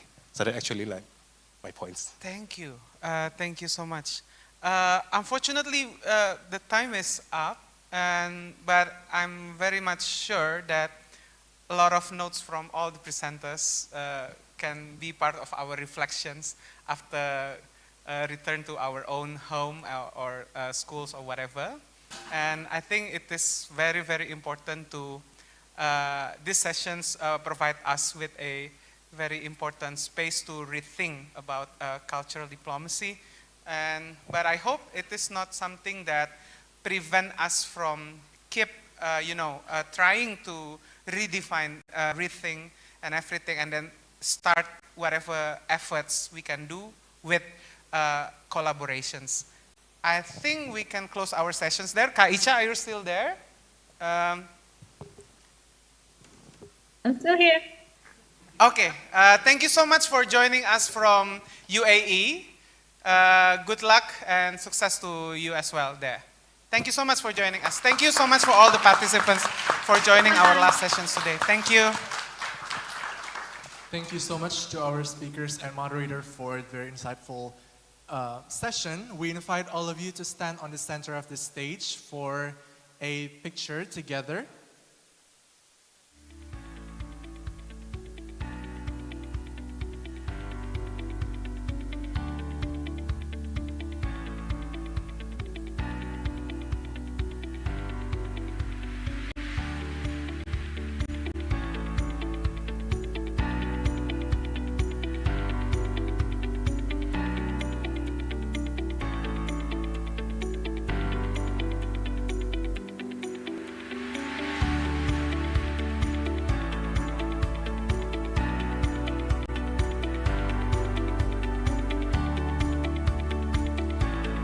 Ladies and gentlemen, let's give a big round of applause.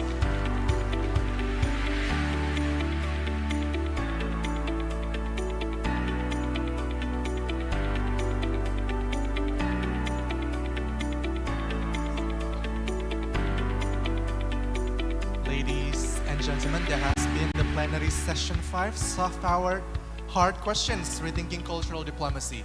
It is indeed a session that provided us a different perspective from what we have discussed over the past 2 days, and it is indeed something that should definitely spark our inspiration for our upcoming research or just new ways of thinking cultural diplomacy. And with this plenary session, I would have to say that that is the last plenary session for this year's Indonesia International Conference on Cultural Diplomacy. And since day one until today, we have explored different perspectives to view cultural diplomacy as a way to connect among nations, among cultures, within the global dynamics. And we have explored different perspectives, be it from policy perspectives, from grassroots practitioners like diplomats, as well as the more critical approach to seeing cultural diplomacy. And ladies and gentlemen, I hope that that has been a substantial fruit for thinking for your upcoming research and so on. And so I believe that these 2 days of plenary sessions as well as parallel panels have been fruitful and insightful to all of you. As we now reach the conclusion of the Indonesia International Conference on Cultural Diplomacy, I would like to invite once again Bapak Yeremia Sang PhD, Head of the Undergraduate Program of International Relations at Universitas Indonesia, on behalf of the Steering Committee, to share the findings of the 2-day conference of Iiccd 2025. Mas Here, please take center stage. I promise this will be very, very quick, because we already at the end, and a disclaimer, I'm not the head of steering committee. I just, help the Dr. Broto Wardoyo as the head of steering committee. Unfortunately, he cannot be here with us today. So I want to share what we have learned together over these past 2 days at the Indonesia International Conference on Cultural Diplomacy. I think this is a very interesting event because we brought together policymakers, scholars, cultural practitioners, community leaders, and international partners. And the conversation, I believe, were very rich and sometimes challenging, just like the last sessions. And but they pointed towards something important. Cultural diplomacy is changing, and we need to think carefully about where it's headed. Let me walk you through what the steering committee heard from all of you. I think the conference made one thing clear, that culture is not just decorations in diplomacy anymore. It's become essential. Another challenge that we keep hearing about is culture diplomacy only create lasting impact when it has sustained coordinated support. And what is missing is 3 things came up repeatedly: a shared sense of directions, clear roles of different institutions, and ways to work together instead of silos. So another hashtag here is collaborations. And participants push back against the typical approach to cultural diplomacy. So I think our presentations tell this very clearly, that we want to go beyond the traditional approach of cultural diplomacy. It's something beyond carefully curated performance and iconic symbol. That's not enough anymore. We need to engage with the messy, complex realities of history and culture, the messy complexities of our own domestic environment, and we must deal with that. And we cannot ignore what is happening online. Digital platforms have become where culture really moves now, through social media, collaborative projects, and youth-led communities. Yeah, and I think we also see a lot of younger generation participations in our discussion, and it is very, very much encouraging. And repatriations, we also discussed about repatriations very passionately. It is not only about returning cultural objects to their home communities, but it's also more than that. It's about dignity, about who has the authority of our cultural heritage, about repairing historical wrongs. What is encouraging is seeing how community-led initiatives are working alongside international frameworks to build fairer system. The last major theme was about cooperations, particularly across Asia. We have a long history of cultural exchange in this region. Let's keep doing that with the spirit of, sharing our cultural heritage and collaborate to promote it together. And one more thing we need to talk about is the partnership between stakeholders, including the local community, a beautiful partnership right now between the Ministry of Culture and academia, such as like Universitas Indonesia. And I think this is important to move forward. More and more conference like this is very important to keep the discussions live and open, to engage more stakeholders to really answer and discuss the hard questions. This today show us that cultural diplomacy has real substance. It's grounded in research, rich with ideas, and it matters for how nations relate to each other. Now comes the hard part, turning these insights into actual policies and practices that are coherent, rooted in communities, engaged regionally, and responsible globally.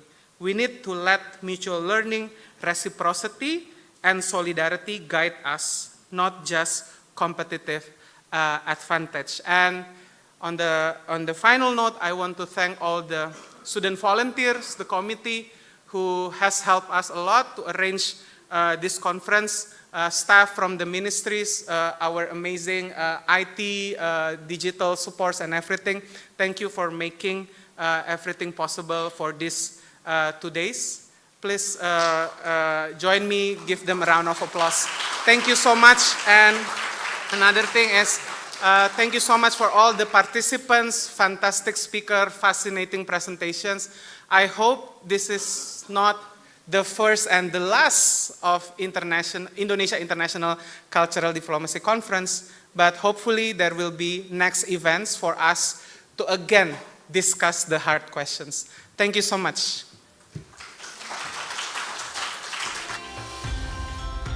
Thank you so much, Mr. Yeremia Lelisang, PhD, on behalf of the steering committee for sharing the key findings in this very important two-day conference. Ladies and gentlemen, to conclude this conference, I would like to invite Ibu Dwi Ardana Riswari Sundrijo to, as the Acting Dean of Faculty of Social and Political Sciences, Universitas Indonesia, to deliver her closing remarks to conclude the conference.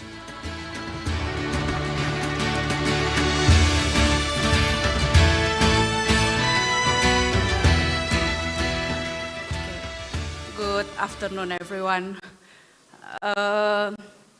Things like this makes me hate my job, my work as a vice dean, as an acting dean, because of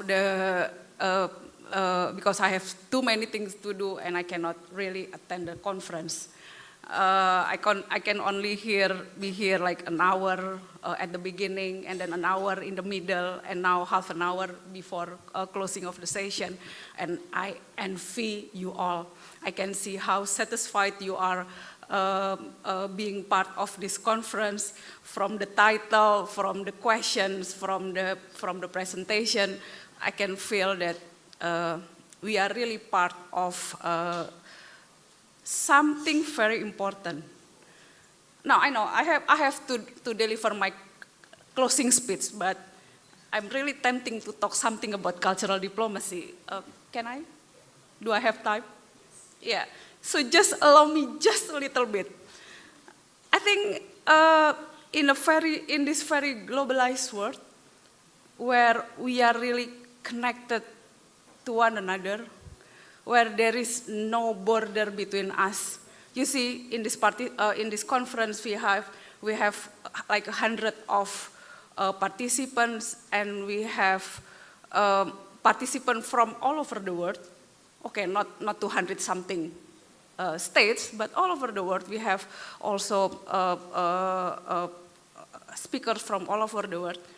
It shows that border no longer significant for us, right?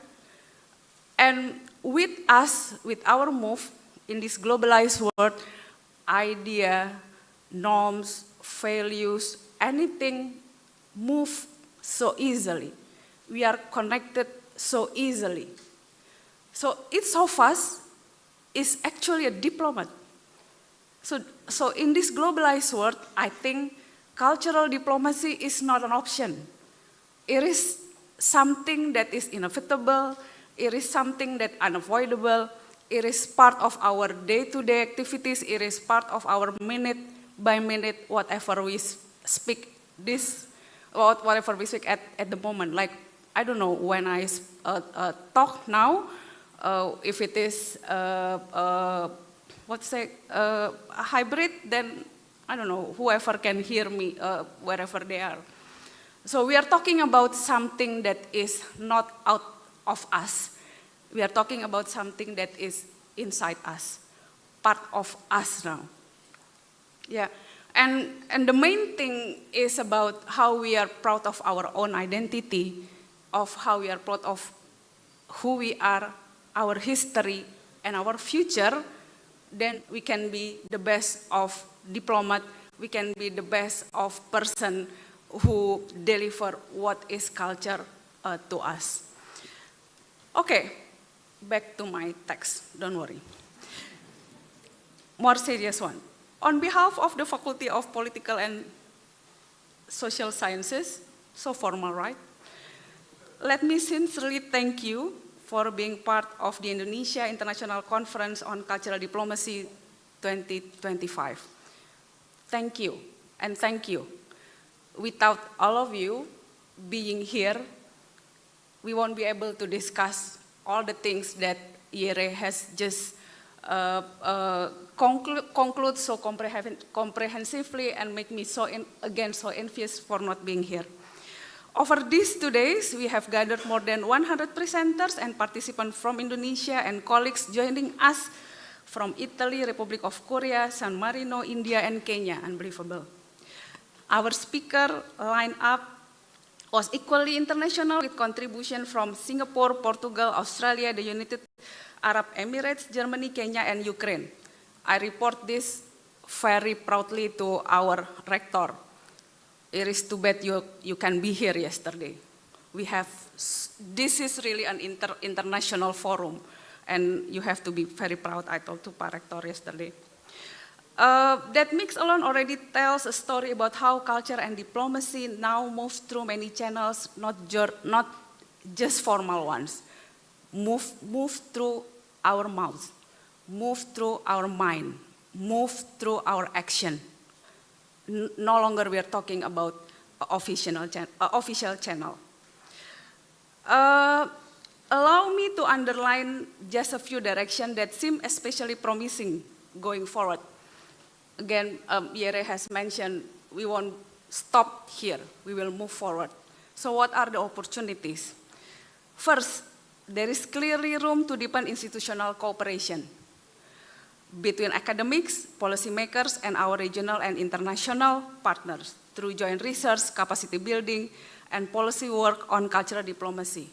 But the most important thing, through communication, through text, WhatsApp group, TikTok, Instagram, through communications.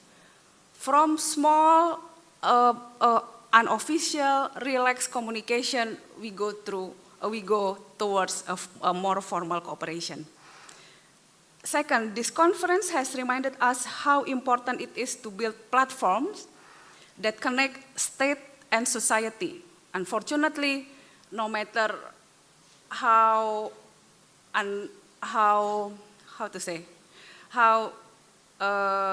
uncomfortable we are with the role of states, but when we are talking about diplomacy, when we are talking about policy, when we are talking about interrelations, border, we have to include states in our daily. So we are communities, artists, youth, and cultural practitioners. They are already doing in the work on the ground, and university like ours must help with document interpretation and connect all the efforts put forward by those who work so amazingly on the ground. Third, the strong presence of embassies and cultural institutions shows that there is genuine appetite for regional and cross-border collaboration that continue what we started in this room. Yeah, so this is clearly just a beginning, and there are so many opportunities to move forward.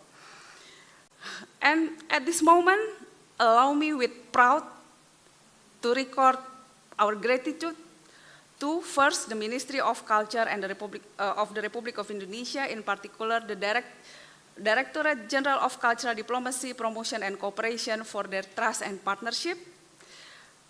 To the members of Scientific Board, Mas Yere, Bu Nurul, who else was here? Bu Asra, Prof Irmawati, thank you so much for making this possible.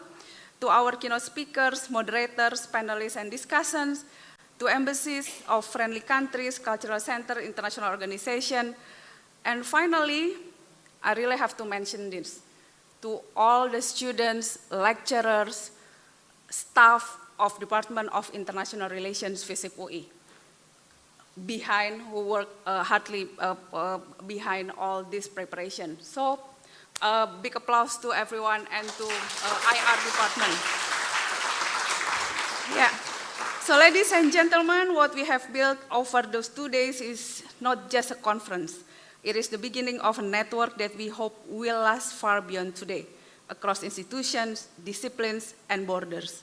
Cultural diplomacy thrives when conversation continues, when friendships are maintained, and when good ideas are allowed to grow into real collaboration.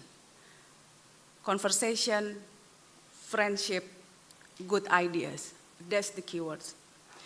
Thank you once again for you being here, for your trust to us, and for sharing all your ideas, all your energies, all your enthusiasm. Safe journey back home, everyone. Look forward to see you again next year. Thank you. Assalamualaikum warahmatullahi wabarakatuh. Waalaikumsalam warahmatullahi wabarakatuh. Thank you so much.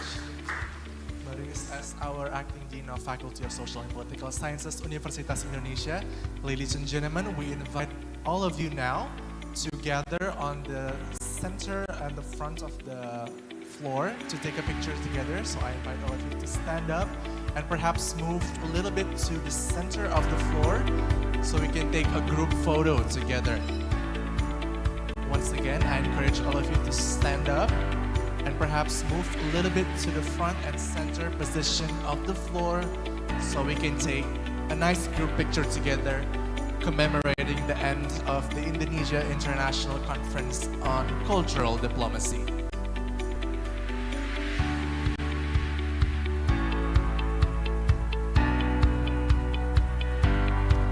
Ladies and gentlemen, I invite you to move a bit to the front so we can see your beautiful faces.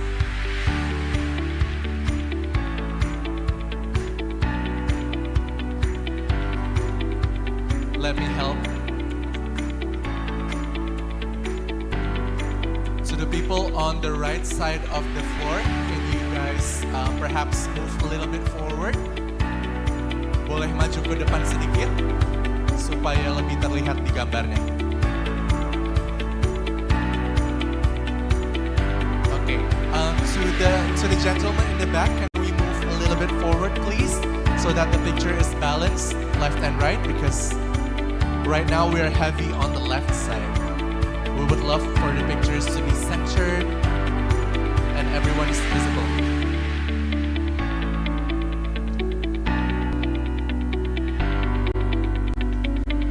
Okay, I will help balance out on the right side of the stage.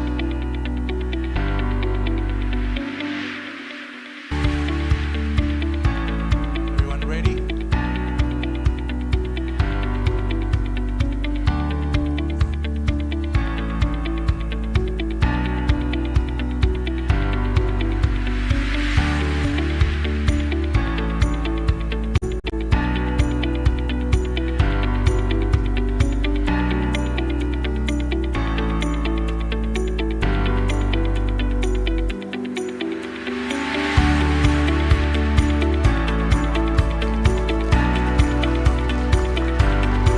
Ladies and gentlemen, thank you. You may go back to your seats, if you will.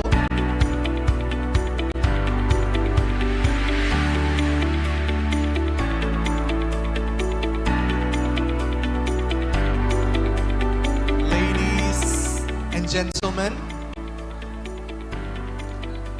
thank you so much for your participation in this beautiful conference on cultural diplomacy. I would like to again extend our gratitude to the Ministry of Culture of the Republic of Indonesia and the people of the Faculty of Social Political Sciences, Universitas Indonesia, especially the Department of International Relations for making this happen. So all of our speakers, moderators, and presenters, also all of you participants who are actively engaging in this conference. To close, please feel